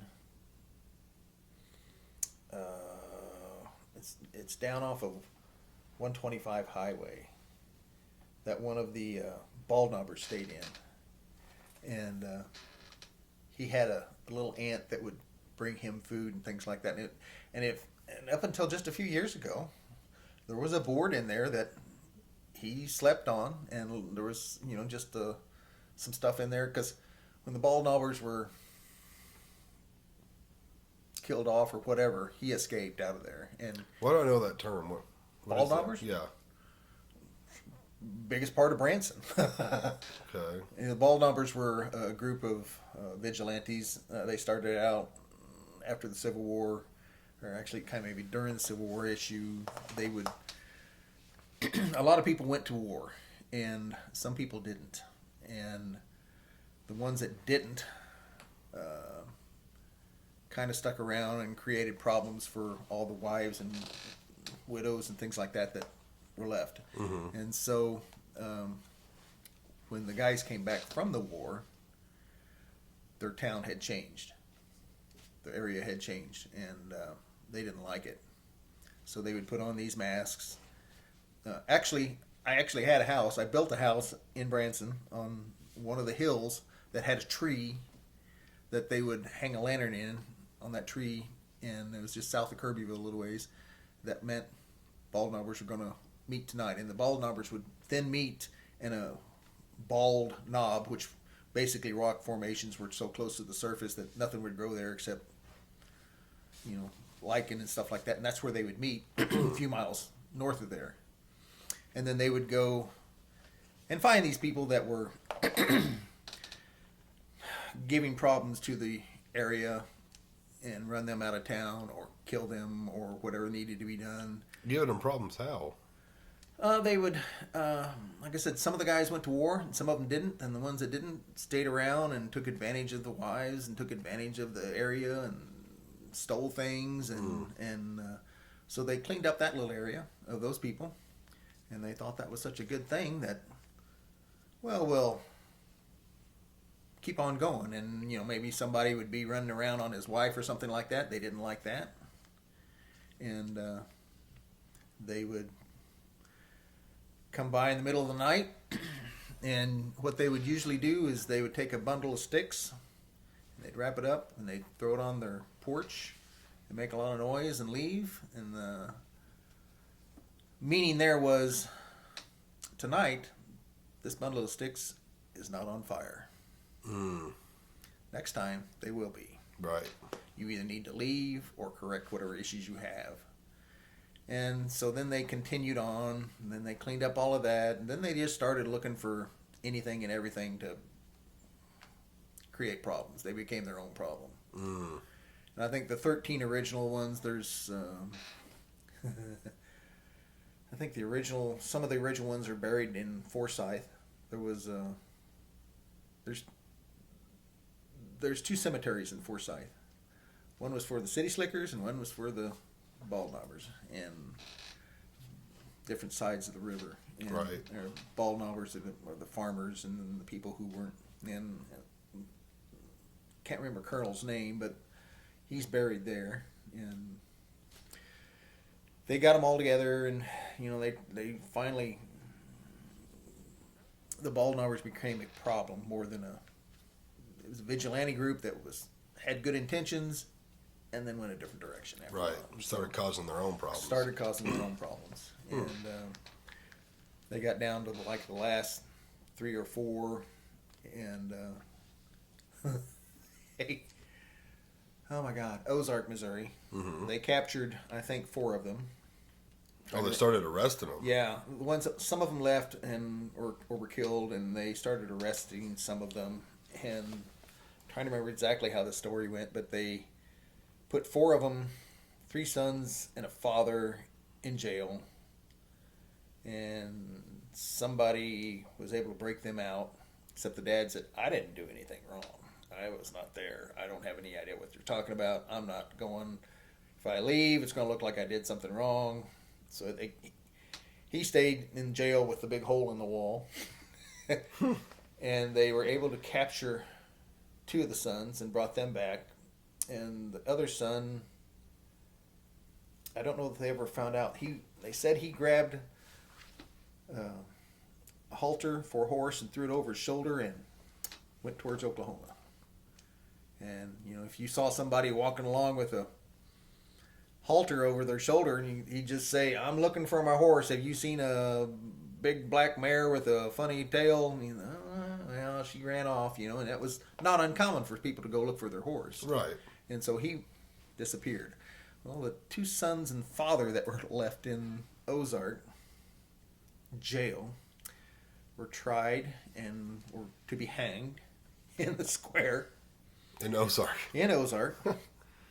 Big doings. Had bands, a lot of people. Should have measured the ropes better.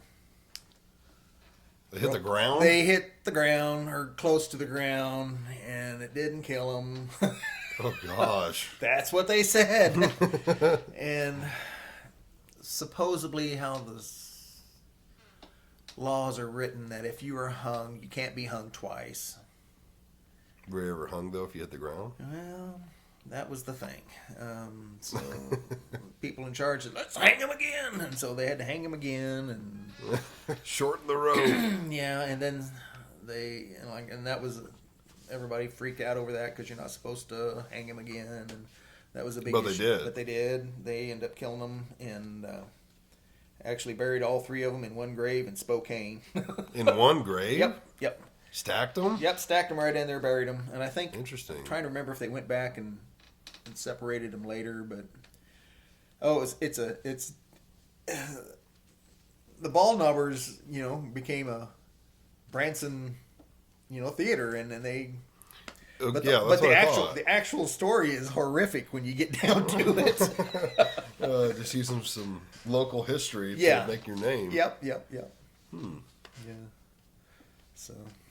Yeah, that must be why that sounded familiar. Because as soon as you said it, I was like, I know this term, but I did not know that story. Yeah. The little Bald Knobber. I've been in the little Bald Knobbers cave. It's like there's a power line that runs from Forsyth to Ozark and then on to Springfield. And one of the big steel towers is just like right above this hole. And if you know where that tower is, you can go down there to that little cave. It's not a very big cave. It's not very deep. It's maybe goes back in there maybe 20 feet or so. Mm-hmm. But he had an aunt that would bring him food. And then they decided that they would wait until snow came along and they would track her through the snow. Well, Aunt went through the creek.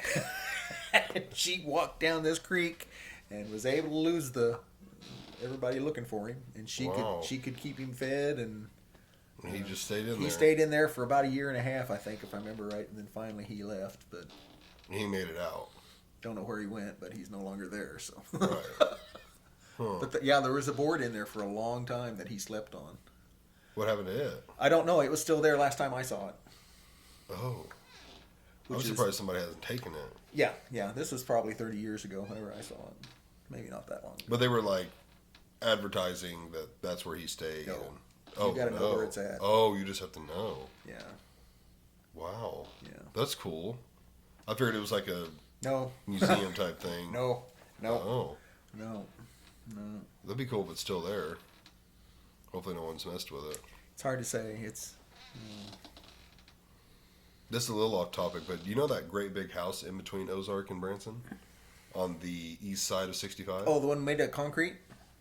Not made out of concrete, but yeah, there's a big concrete scandal with it. Yeah. Oh, yeah. Yeah. Yeah. Oh, you've heard about it? Yeah. It's 76,000 square foot home. Yeah. Yeah. Yeah. Yeah. The guy had this concrete guy had a plan to build a indestructible house, able to survive an F5, and told the guy in Springfield, you put this in all your stuff, and Yeah, you know about it. yeah, I do. Yep. Then that concrete guy turned around and took it. He took all that. From what I was told, it was like some kind of special. Yeah, some kind of rebar. special mix. Yeah. And And did he take the concrete or the metal that was going in it? I was told he it was didn't. the metal. He didn't put it. Whatever it was, he didn't put it in. Yeah.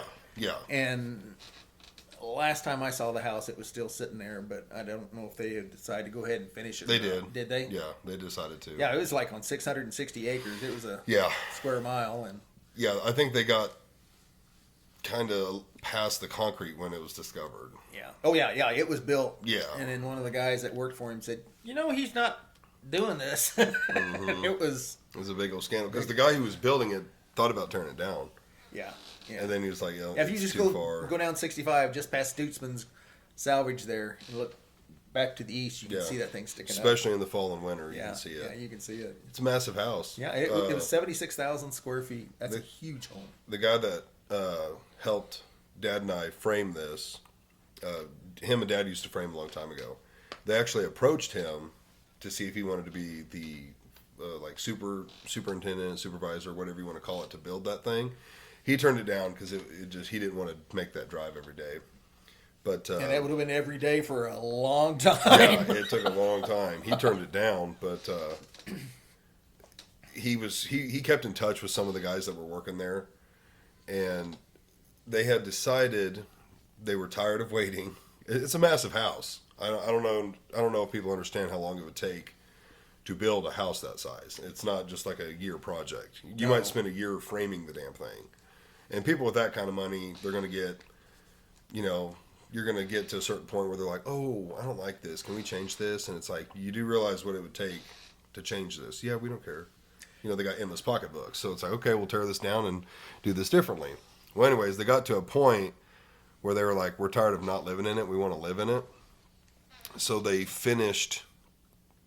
spent all their time and energy finishing the master wing, which the master wing had its own, of course, master bedroom, or what's the politically correct term now? That's the thing. You're not supposed to call it the master Can't anymore. call it the master. Primary, yeah. Primary. The master bedroom, they finished it, but like the master wing had its own bedroom, bathroom, kitchen, living room.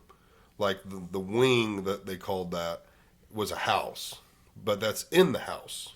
So like you never had to leave your master bedroom area for anything because it had everything. It had its full size kitchen. I had no idea. and- I've just seen it from the highways. All I've ever seen it from. yeah, I just know from a few people that worked on it or knew people that worked on it and stuff. But yeah, it's a massive house for even Springfield. Yeah. Well, and then you got things like, you ever been to the Vanderbilt home out there in North Carolina? Mm-mm. It's huge. How big is it? I can't remember. I know they had 32 people on staff the Vanderbilt mansion. They had 32 people on staff to take care of The house the and house, the the grounds. grounds, yeah. And it was built in 4 years, but right in the middle of I think he had 18,000 acres. Yeah, he could afford it. Well, he was Vanderbilt. He had steel money back in the day, and he and his wife took off for Europe, and they would buy furniture and things like that and send it back. And they actually built a little town just not too far away from the house there for the people building the place. And that's, and then once they got the house built, they did away with the little town. But Yep. that is an incredible place to go to. You need to go if you're ever in North Carolina sometime. The Vanderbilt Mansion is pretty cool, and they give you different tours. We took the tour that was like behind the scenes, where they take you outside on the roof and back in some of the corridors that aren't finished. You get to see how everything was put together, the rafters and stuff like that. And Oh, cool. You can go out and they take you outside and you walk along and you can see the butts of the gargoyles that are sitting there, and gargoyles have butts. But you didn't know that. And Didn't. yeah, Makes sense, though. Yeah, oh yeah, sure. And but there's just, man, it's just huge, and it's, can't remember how many children they had that they raised there, but the Vanderbilt family still lives. I think he donated like 100 and some odd thousand acres to the government for land development or game preserve or what, but the actual family still lives on 8,000 acres left there, and the town that supports this entire thing was one of the towns that got flushed here about a month ago From the hurricane? from the hurricane. Yeah, they got washed down the river, but of course the mansion's way up high, and they've got that's a cool place. They were safe. Yeah, they were safe. It was a cool place. My boss's house had some stuff like that. When you said about the furniture, like going and shopping for furniture, he did that. Him and his wife went to Mexico, and how they found this, I have no idea. But there's a place that sells like old castle furniture, accessories, stuff like that. And so they bought doors that come out of castles. They were like 40 feet tall, and One was it was about 20 feet tall. Both Dad and I had to reset it. I don't even remember how we did it because it was massive. I know we didn't like pick it up or nothing. It was kind of you just shimmed it back and forth. But both the doors worked. Of course, we only opened them like once or twice because it's super old. You don't want to be doing that. But then one of the doors had a door in the door, and it was only like 5.5 feet tall. So when you open it, and it was kind of narrow. It was real little to get through that little door, but you would never open the big doors. Right. And then he had exterior door, or they used to be exterior doors, but he mounted them in certain places throughout the homes. And I remember one of them had like 100 nails driven through it. You could tell they were old as could be, and they were all like bent over, smashed back down into the wood. That big front door had like the old metal things you would hit the door to, like let big somebody. knockers, Yeah. Oh yeah, it was all super old stuff. But it's just some place in Mexico that would like acquire these from medieval castles and stuff like that. And there was a place in Springfield right after we got married called Aesthetic Concerns, and it was down just off the square, and it was an old big building, and they would go and tear down old churches and old buildings and old houses, and they had stacks of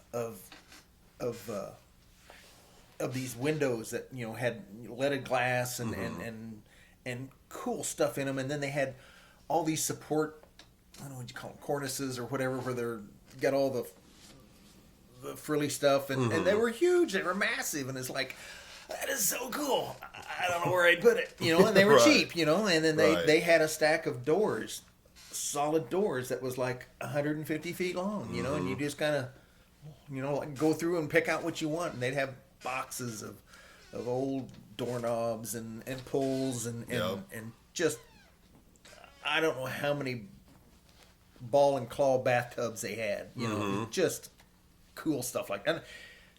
We didn't have a house we could use any of that stuff in, but it was really fun to go in and look Yeah. at. Yeah, you almost have to build a house like around that stuff. Like you have to be building it knowing, okay, here's what we're going to use for the doors. And So we end up getting, there's a place called Roxy's in Arkansas, and Roxy passed away here a couple of years ago, but she had lots and lots of stained glass windows down there that she would sell. And I asked her, I said, these are cool. Where did you come up with these? And she goes, oh, these all come from London, England. And I said, what do you mean England? She goes, all the old houses had leaded glass windows in them. And they just tear them out and throw them away. And she goes, we have them, keep them, and send them to us, and then we sell them, you know. But she said just about all of these windows are from England. And well, that's, how could you throw a window like this out? Right. You know? And I think we still have, we've got, I think 3 somewhere. I can't remember. We used to have them in our last house, and we haven't ever put them up in this house yet. But Like a functional window. it's an actual functional window. Yeah. Yeah, if you wanted to use it. I mean, we didn't use it as a window. We hung them on the wall because they were cool. You know, they had little flowers and tulips and stuff like that in them. And Yeah. we've never put them up, but you know, stuff like that is interesting. I like old stuff, so. Yeah. His house was like that big time. It had a lot of old, I mean, even their, which I didn't know you could do this, but like they bought obviously new appliances, but they had them like, I don't know if they bought them this way or not, but they looked super old. Like stuff you'd see early 1900s. Like just, I don't even know how to explain it.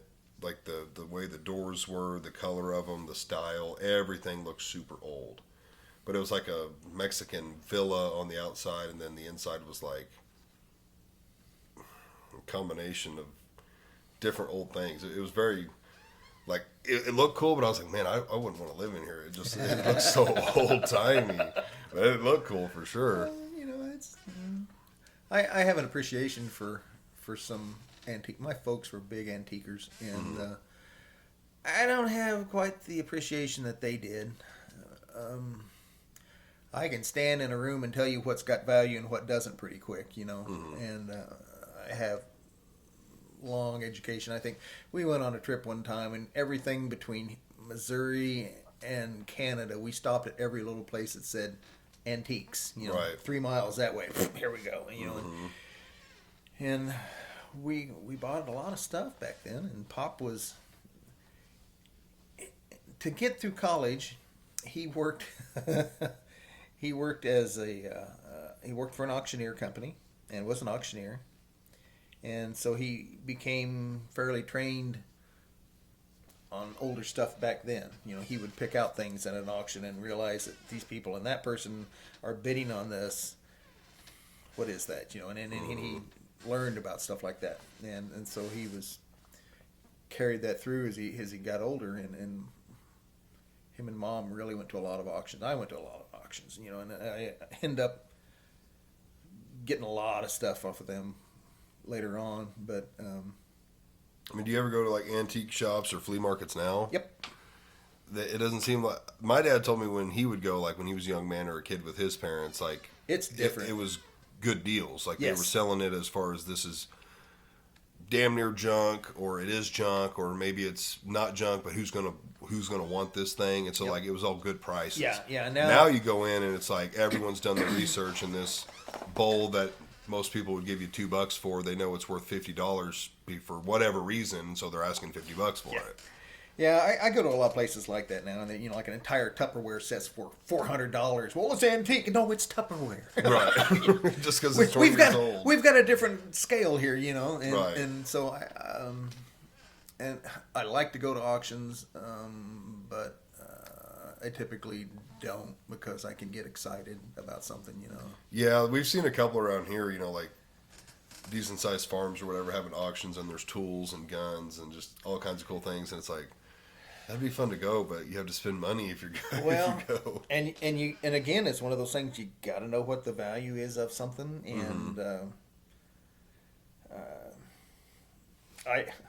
my Aunt Vivian passed away many years ago, and I went to her auction with me and Janet did, and okay, we're talking about Green Ridge, Missouri. Okay, population 200 maybe. Okay, Aunt Vivian started collecting yearbooks when her boys were in high school. Okay, and they're Larry just passed away. He was 78, and I think Lyle is probably 77. Okay, so she started collecting these books back in the mid 50s. Okay, and after they graduated, the kids kept coming to Aunt Vivian said, "Hey, Mystery, you want to buy another yearbook?" Sure. She bought damn yearbook every year just to support the kids because Right. there was like 15, 20 kids per class, maybe, Yeah. you know. And so, but she had from like 1950 up into 2000 something every year. Well, now it's 2000 something, and she's passed away. And all these kids that graduated in 1956 and 57 and was farmers and couldn't afford to spend money on a damn yearbook because we barely got enough money to fix a tractor this week, wanted their yearbook. And I think 1957 yearbook went for $250 Wow. because now those kids that were in high school are farmers, ranchers. They got money. They want their damn yearbook. And there was a Right. collection from about 50 to late 60s. You could not buy a yearbook for less than $100. Everybody there wanted their yearbook. You know, and Right. it wasn't a collectible to anybody except That person. that person of those people that went to Green Ridge, Missouri, Right. you know. And it just struck me funny that you don't know what's going to be worth money, you know. Right. And it was It could only be worth something to one person. to one but- person or at least two because or at it least went. two. Right. Right. Yeah, it takes two to make Takes the two to price get go up. excited about it. Yeah. And it's funny things like that, you know. And I have bought some really cheap stuff that I thought I gotta acquire. I can't grin too big. If I can just get out of here, I am. Oh my God! I just bought it for $1.50. Oh my God! I don't know what it is. They have no idea. Well, hell, if you spend more time out in the shop, you might be able to come up with some serious dough. You know, the shop keeps me sane. You know, I get out there and I've been working with my pickup here the last week or two. The drag one? No, Okay. the dually. Okay. I was going to replace it, and I decided I can't buy a used truck worth the money. I mean, all the trucks that I was looking at, man, they had 100,000 more miles than my truck did, and they wanted 35, 40 grand for it. I'm like, Right. that ain't going to happen. I don't drive this truck that much. So I Right. thought, you know, I'm going to give the old girl a little love. I'm going to paint it and change out that beat up fender or that beat up tailgate and replace that grill and put a different hood on it and lower the front end 5 inches, lowering the back end 7 inches. You know, and I'm going to go through and put in all new seals, and it's a good old truck. You know, it does what I wanted. What is it? It's a 1996 extended cab Chevy dually C3500 2-wheel drive, Gas. gas, Yeah. 454 5-speed. 454. I had a 454 for a hot minute. I'm talking like less than a month. I had to put an oversized aluminum radiator in it to keep it from overheating, and Yeah. it was still getting kind of hot. Oh, really? Yeah. Oh, man. I have never had this thing give me any trouble like that. It's been God, I've had it since a long time. 2005 or 6, I guess. Now you're a motorhead. I am a gearhead. Got Yeah, a you gearhead. cut me. You cut me, and I bleed 30 weight. I mean, I got a question. Yes, sir. Now, how up to date are you on new stuff? Because I feel like you really like the old stuff. I do like the old stuff. I'm quite up to date on new stuff. Okay. What about diesels, to be more specific? Diesels? I don't do diesels a whole lot because they're expensive. And that was one of my problems with looking for new trucks. A lot of them, they were diesel, and diesel craps out on you, and you go take it in. They start at $6,000 and go up. It can get pricey quick. And Truck prices are coming down, though. I've been told that by multiple people. have you? Okay. Actually, the one I bought, which it's a diesel, I thought it was a pretty good price from a dealer, even. So, I mean, I think they're coming down. But I want to ask you a question. It's all better now, but I want to see what you think it was. Okay, go ahead.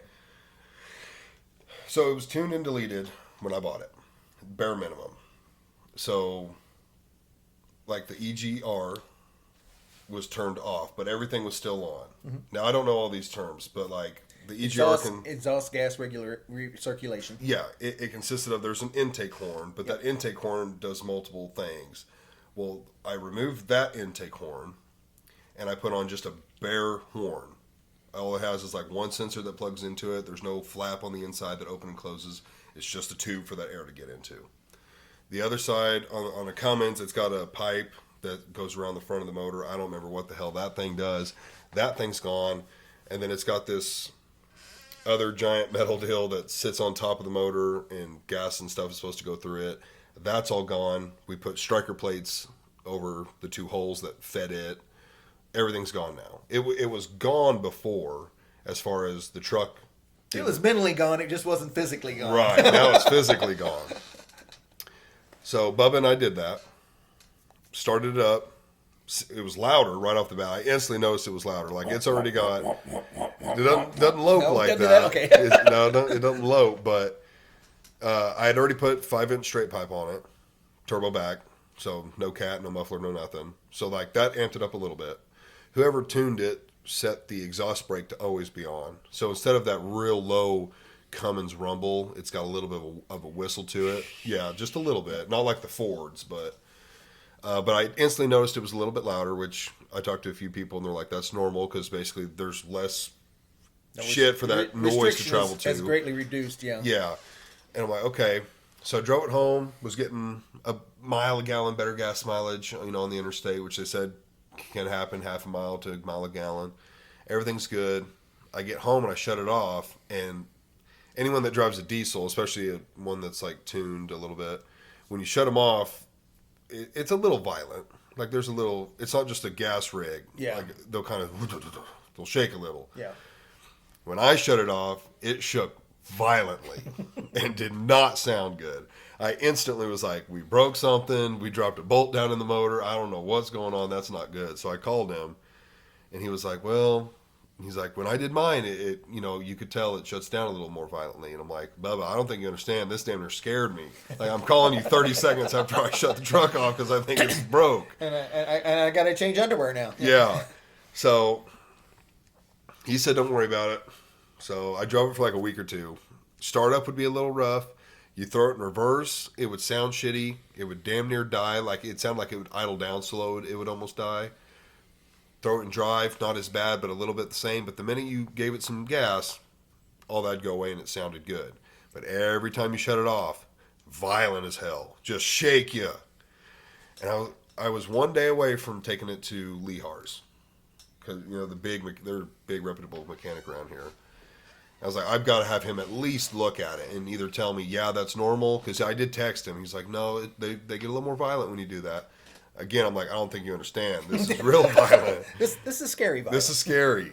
But we were coming back from lunch Thursday, me and some work buddies. And I decided I wanted to get back before another work buddy. So I floored it. Literally 100% pedal to the metal. Went around him. We got back to the shop. I shut it off, normal. And I'm like, that's weird. And so after work, I was like, I'm going to see what it's like when I leave. So I threw it in reverse, normal, put it in drive, normal. Got home, shut it off, normal. It's been normal ever since.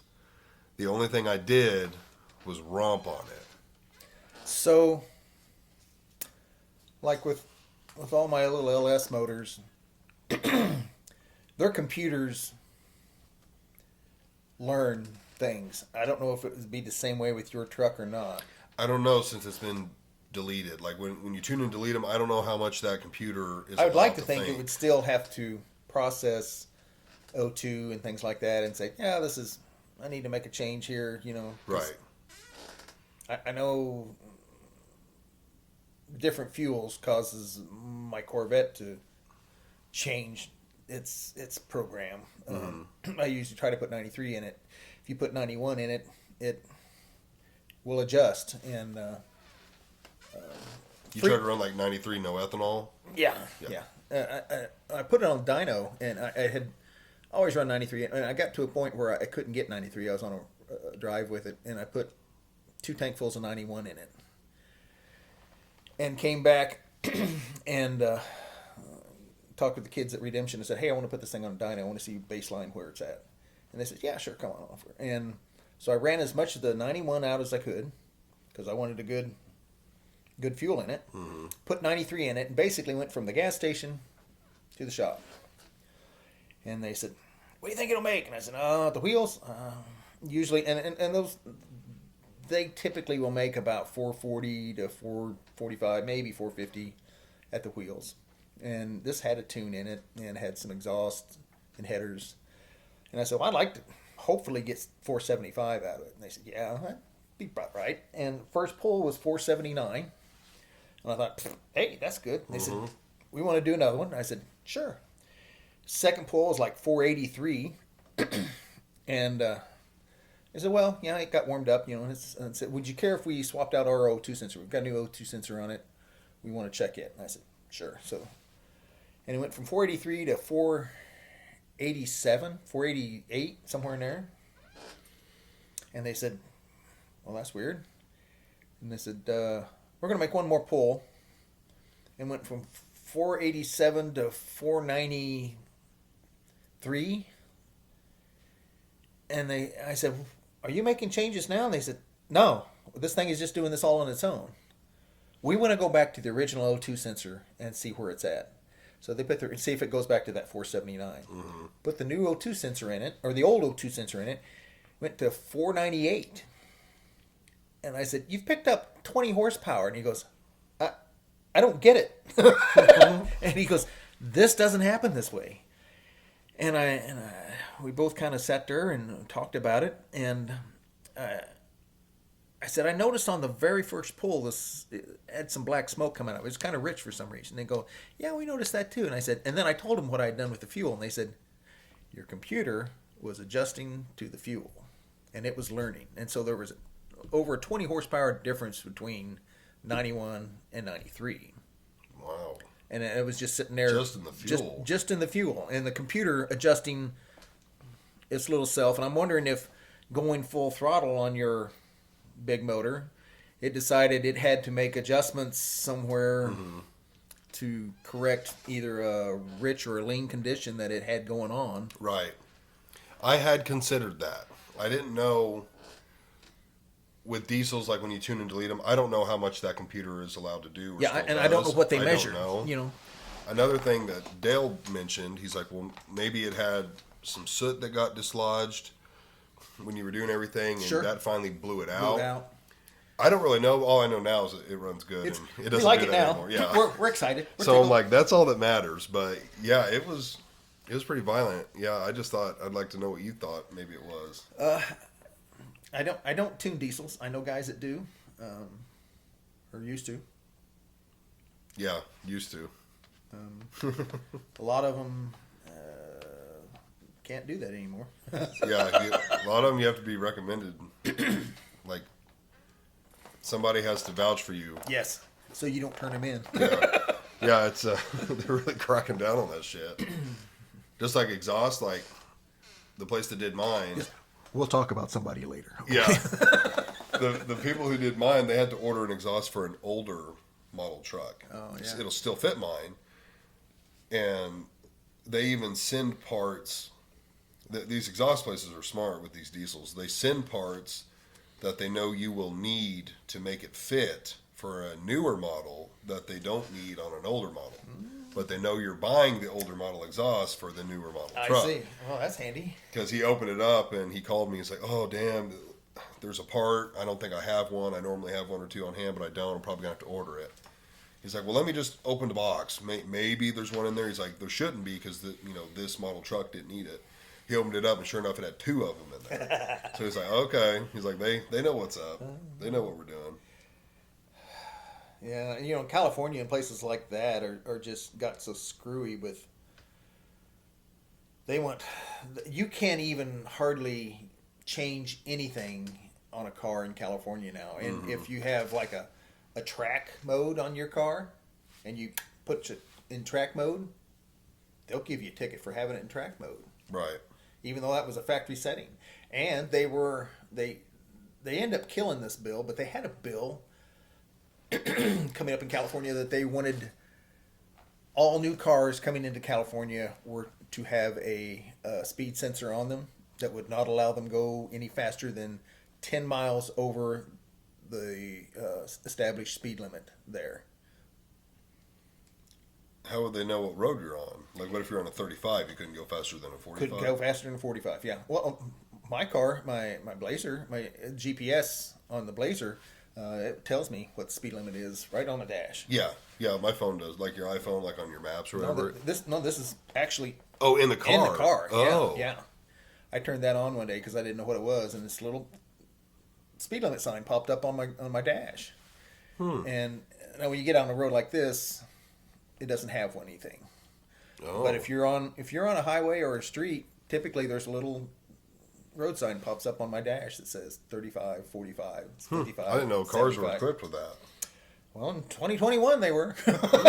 So Interesting. yeah, but they did beat that one down. I mean, they've also signed a bill to where like every car by 2040 or 2035 2035 is supposed to be electric. Yeah, which ain't gonna happen. No. That's 11 years away. 10 years. So Chrysler Mopar, their big Charger was going to have an electric motor in it, Mustang did it already. and 4 days after the election, they went, "Oh yeah, we can't do that. We're going to put a real motor back in this." Yeah, Mustang did that. Yeah, I know. And those are ugly Mustangs. Yeah. That big 4-door electric thing. Oh, it's 4-door even? Oh yeah, I didn't 4-door realize that. Mustang. It's all electric. Ugh. Yeah, I don't know why they called it. If they called it anything other than a Mustang, I would have been all right with it. But it's No, I don't want to hate on electric vehicles. Like Tesla. now they do have a GT Mustang that has an electric motor in it. But it's like pretty much race only. Right. But yeah, the Mustang, Ford created a 4-door Mustang. Doesn't look anything like a Mustang. It's got That's some of weird. the coolest taillights of any car I've ever seen. But it's electric. But they shouldn't have called it. They do have those dope taillights. I like the ones that went like big, small, or big, medium, small, Yeah. big, medium, small. Yeah. Those were cool. They Those were should. dope. They shouldn't have called that a Mustang. They shouldn't have called their truck that they came out a Maverick. Mm-hmm.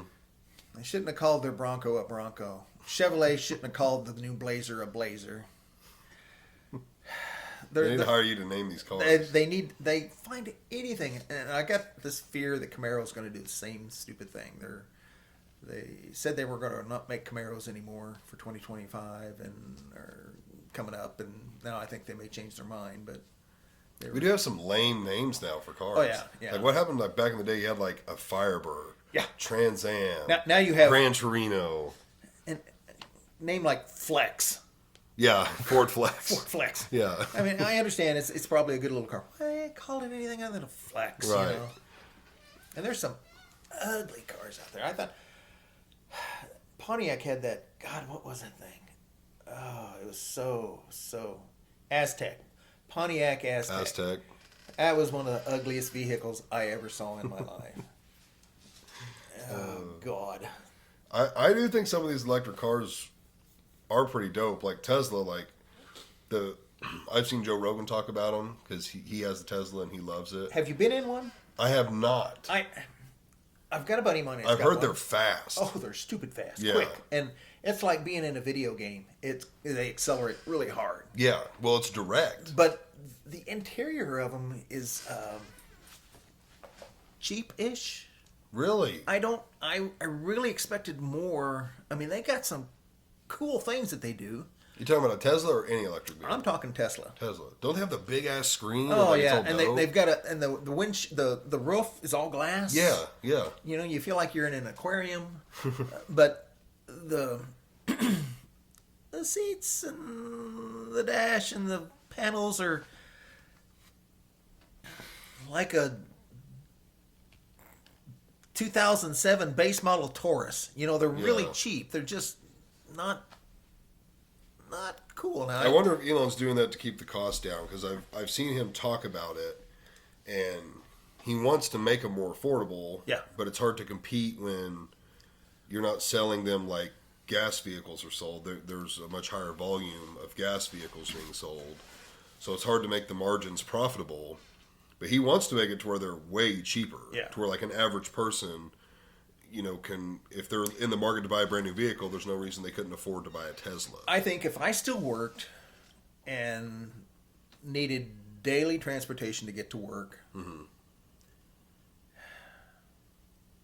I might consider one. It pains the motorhead to say that. And that would be all I would do. I mean, Yeah. Dave's is really not. He does some cool things with his. He takes his camping with him, and he lays the seats down, and he has his dog with him, and he came to a knife show, and it was one of those days. It's like between 97, 98 degrees outside. Dog came with him. Dog is in the car, windows all rolled up. He's got a little sign says, "She's okay. The air conditioner's on. She has her music. It's 72 degrees. She's all right." And you could go up and touch the windows, and the windows are cool, and the dog's just sleeping away. And I thought, well, that's neat, you know. And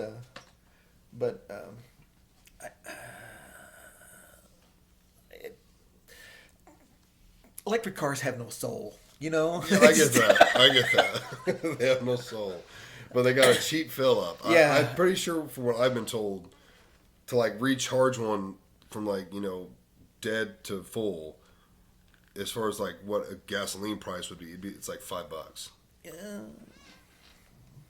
Depends on where you're at, Right. and how quick you want it.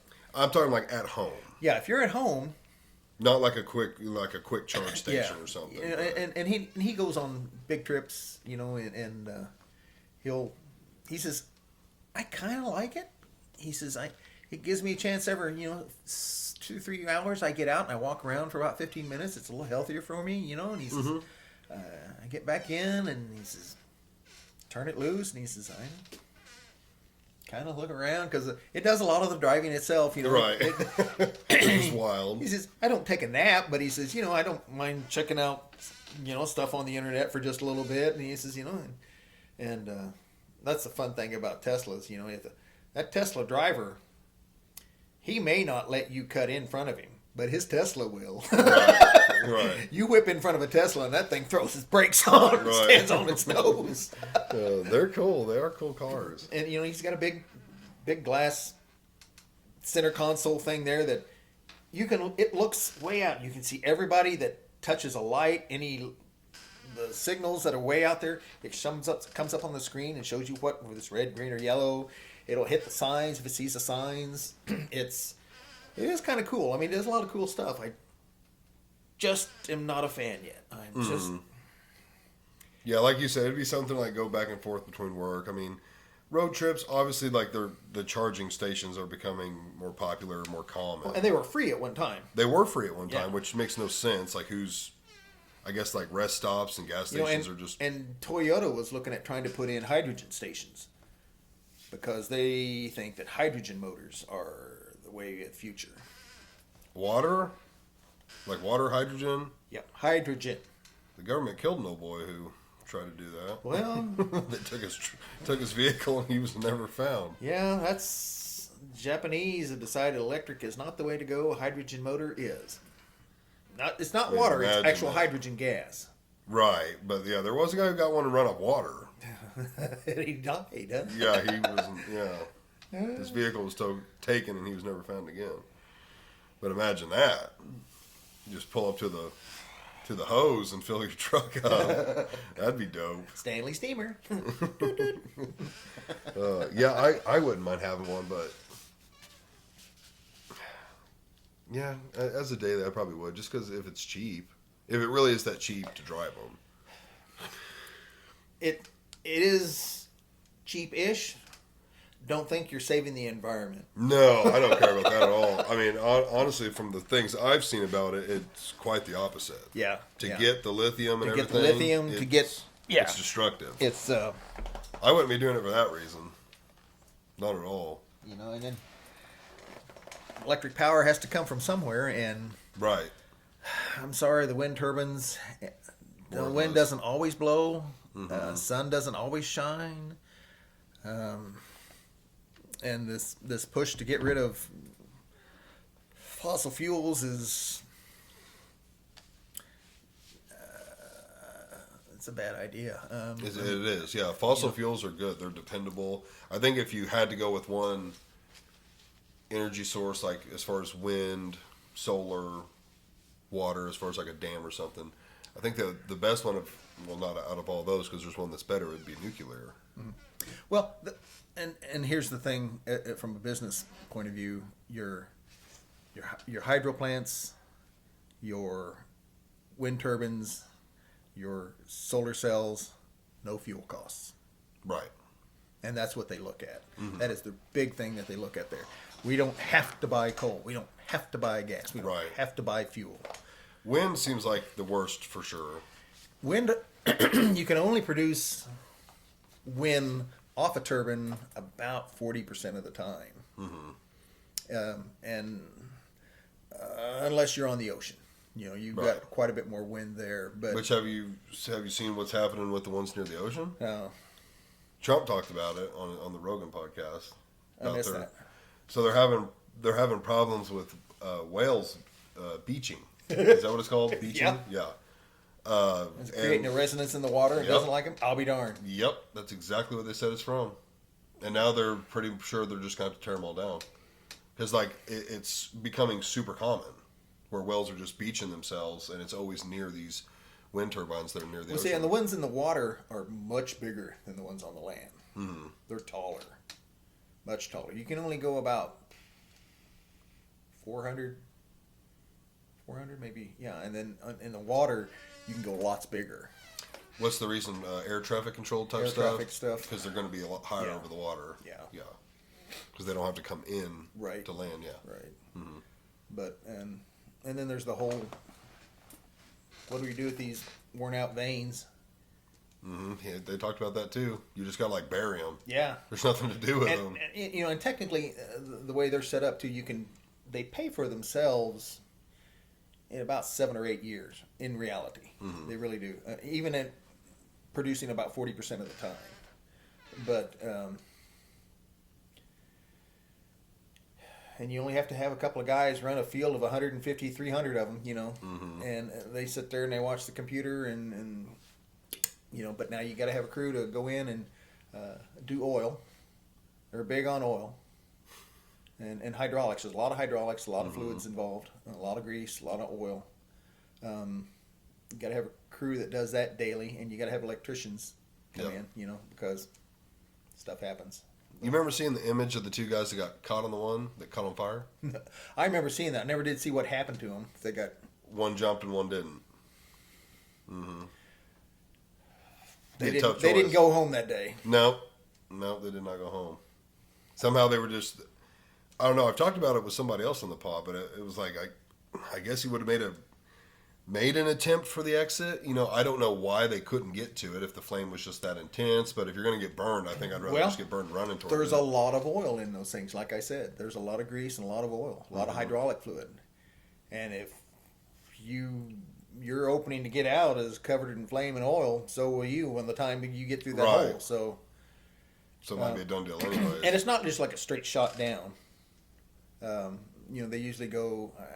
There's break-offs in different places to stand off, and a lot of them have a elevator-ish thing in them, and a lot of them just have a helper. You put on a harness, and then you click on, and it pulls 80 to 100 pounds of weight, takes that off of, so you don't get worn out. Right. Because going straight up for 400 feet on a ladder is, Get tiring. yeah. Very tiring. Yeah, you don't want to do that all day long. No. But if you lose 100 pounds, that's still better than nothing. And like I said, Yeah. it's not just I don't know. This is why I don't climb tall things. Yeah, there's the picture, it's on fire. Yeah, I've seen it. I've seen the picture of it on fire, and they're standing out there. Yeah, hugging. Never saw what happened to it. Yeah, I've never seen the footage of that, but all I know is one guy jumped and one guy didn't. Yeah. But yeah, that's a risk you run with those things. I've watched Elon talk about solar, which I think solar you can still get on cloudy days. It's just not as good. No, it's not. Yeah. But he talked about if you took 100 square miles of just solar panels, that you could power the country. Yep. Now you'd have to have batteries Yep. that charge and are able to power things at night. Sure. And there's other factors of, if days are cloudy, then you would have to have even more batteries to help hold energy that you didn't quite capture that day from the day before, stuff like that. And when you got something like Death Valley out there, which has nothing but sunlight. Yeah, and that's what he said. Nothing can grow, nothing can live. You could find places that almost always get sunlight. And they're I say not being that used for anything. Peter will come along and say, "No, there's the, the insanity worm that lives out there, Right.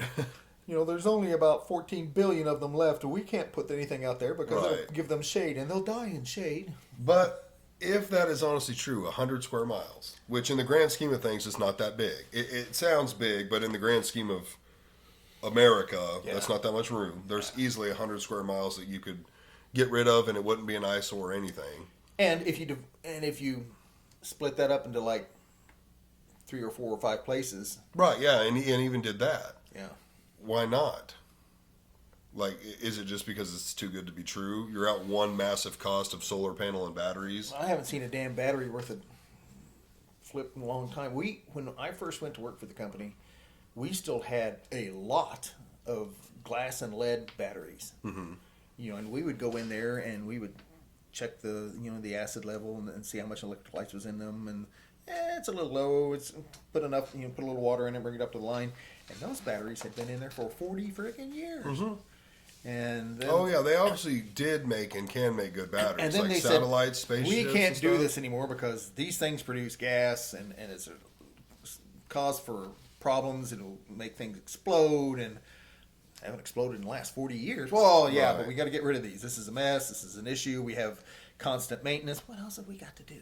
Right. So we take them out and put in these new gel batteries that weigh 120, 30 pounds apiece, and then we replace them every 4 years. Right. How is that a better deal? Right. Exactly. That's not good, and that's bad ideas there. There's better ways to do it.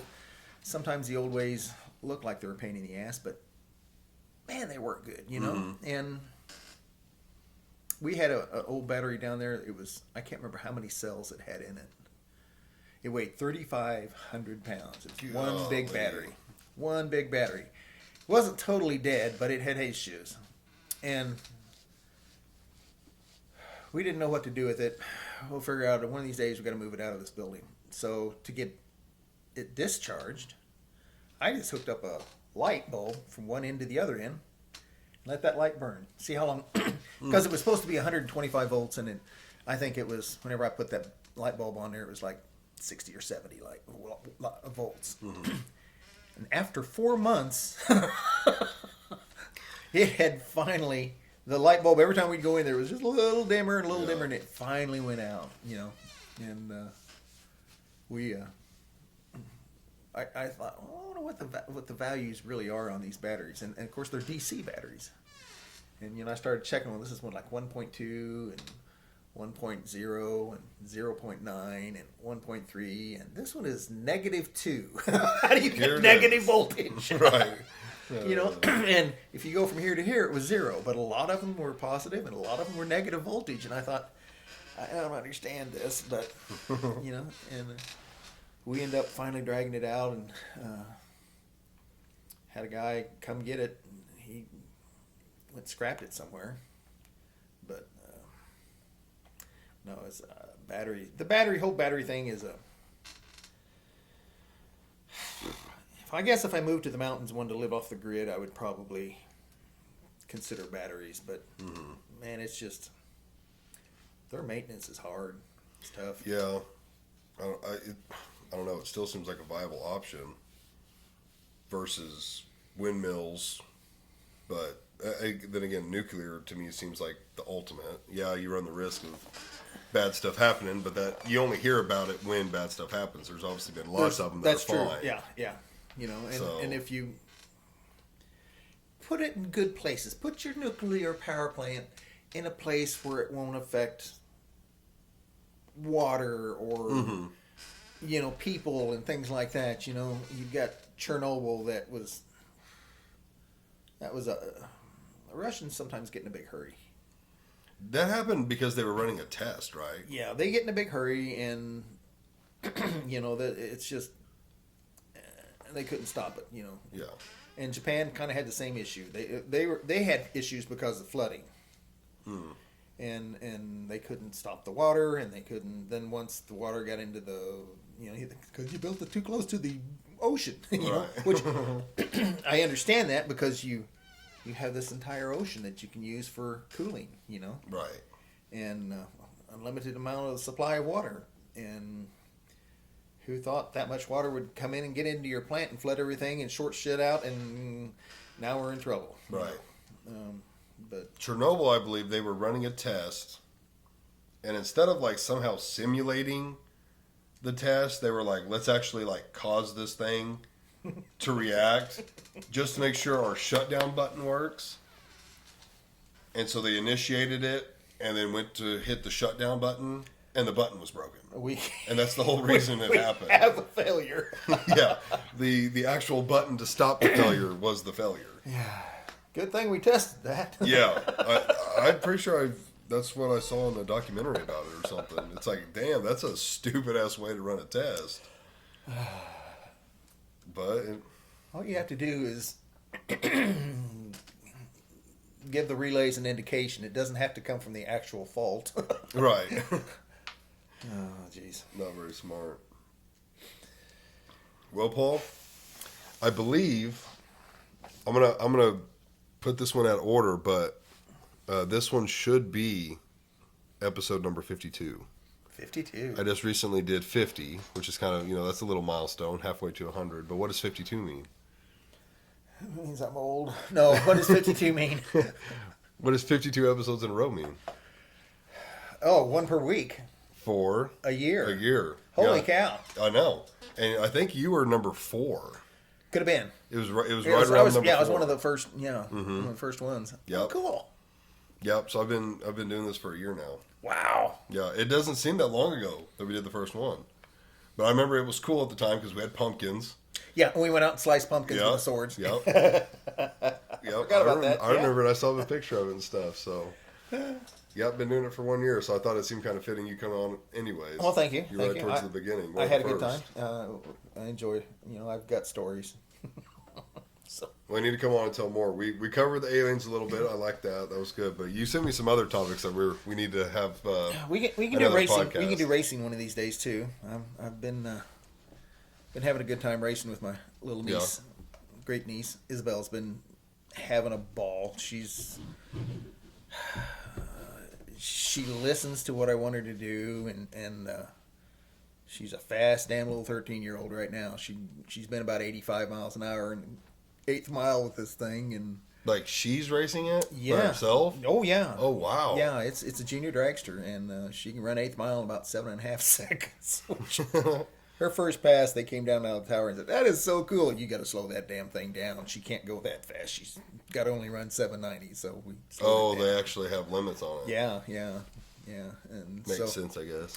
I've got the motor out right now and getting it refreshened, and I think for the first pass of the year, we're going to just turn it loose and see what she can do in it, and then let them come down and say, "Slow that thing down." Okay, we'll slow it down. We'll make you happy. I'll make you happy. No, she's having a good time, and I'm having a good time helping her. And it's one of those things when Nick was little and he had Junior, and we were racing with him. I just had a ball. It was almost as much fun as me driving, and helping him make decisions, and she's not one of these kids that goes and makes a pass and takes her helmet off and throws it in the trailer and runs off. She comes back and she wants to know what her numbers were. She wants to know. She'll tell me it did this on the big end. It kind of scooted around, or did you see it slip? It felt funny when it left the line, And she puts the air in the tires. She checks the fuel in the tank. She puts it in there. She pushes it up to the line. She's, it's a thing. It's her car, Right. She takes care of it. And she's really invested in it. She is. She's having a good time, and I'm having a good time helping her. And she's at some point she's too young right now. She gets a little older and keeps in it. Maybe I'll throw her in the altered because she'll be about the right size for it. Right. That's cool. Well, between your racing and what else did you send me? Ghosts, Bigfoot, other conspiracy theories? Oh gosh, conspiracy theories are just there's Loch Ness monsters. You know, there's a lot of critters out there. You know, there's the reptile people that live under the surface of the earth. You know, I go through all of that stuff, and I believe about 3% of it. You know, Right. but I like to go into it and figure out why is it this way? What causes people to see this? Like flat earthers. What the hell is a Mothman, and how does somebody find that thing in New Jersey? You know, that'd be the last thing I'd be looking for. I know someone who said they've seen Mothman. Oh, and see, I really do. and it's, you know, it intrigues me, it tickles me, and I like I said, the rabbit hole of YouTube and TikTok just blow me away, and I'll see something and I'll think, oh, I don't know anything about that. You know, and so I have to go and follow down through there. And 3 hours later. 3 hours later, what it's is like, happening? are you coming to bed? Yes, honey, I'm just about done. You know, it's 3:00 in the morning. Well, I'm just okay. I'll be right there. I've just about cracked how the pyramids were built. I'm this close. I love it. Just let me finish. Well, yeah, you definitely have to come back on. We're going to talk some more of that stuff. I love talking that kind of stuff. Oh, that's cool. Like I said, I think about things a lot and try to reason them through, but some of the stuff the Earth is not flat. It's round. I agree. That always blows me away when people I agree with that. The Earth is flat and we never made it to the moon. Oh, blow it out your ass. I love it. Oh, well, Paul, thanks for coming out. Hey, we'll see you later. It was fun. Guys, thanks for watching and listening. As always, follow me on Facebook and Instagram. And if you're not subscribed, click that subscribe button. We've got, I think, around 600 followers on Facebook and 65 subscribers on YouTube. So that means some of you aren't subscribing, a lot of you. Make sure you hit the bell. Yes, hit the bell so you get notified, all that good stuff. So, guys, we'll see you in the next one. Peace.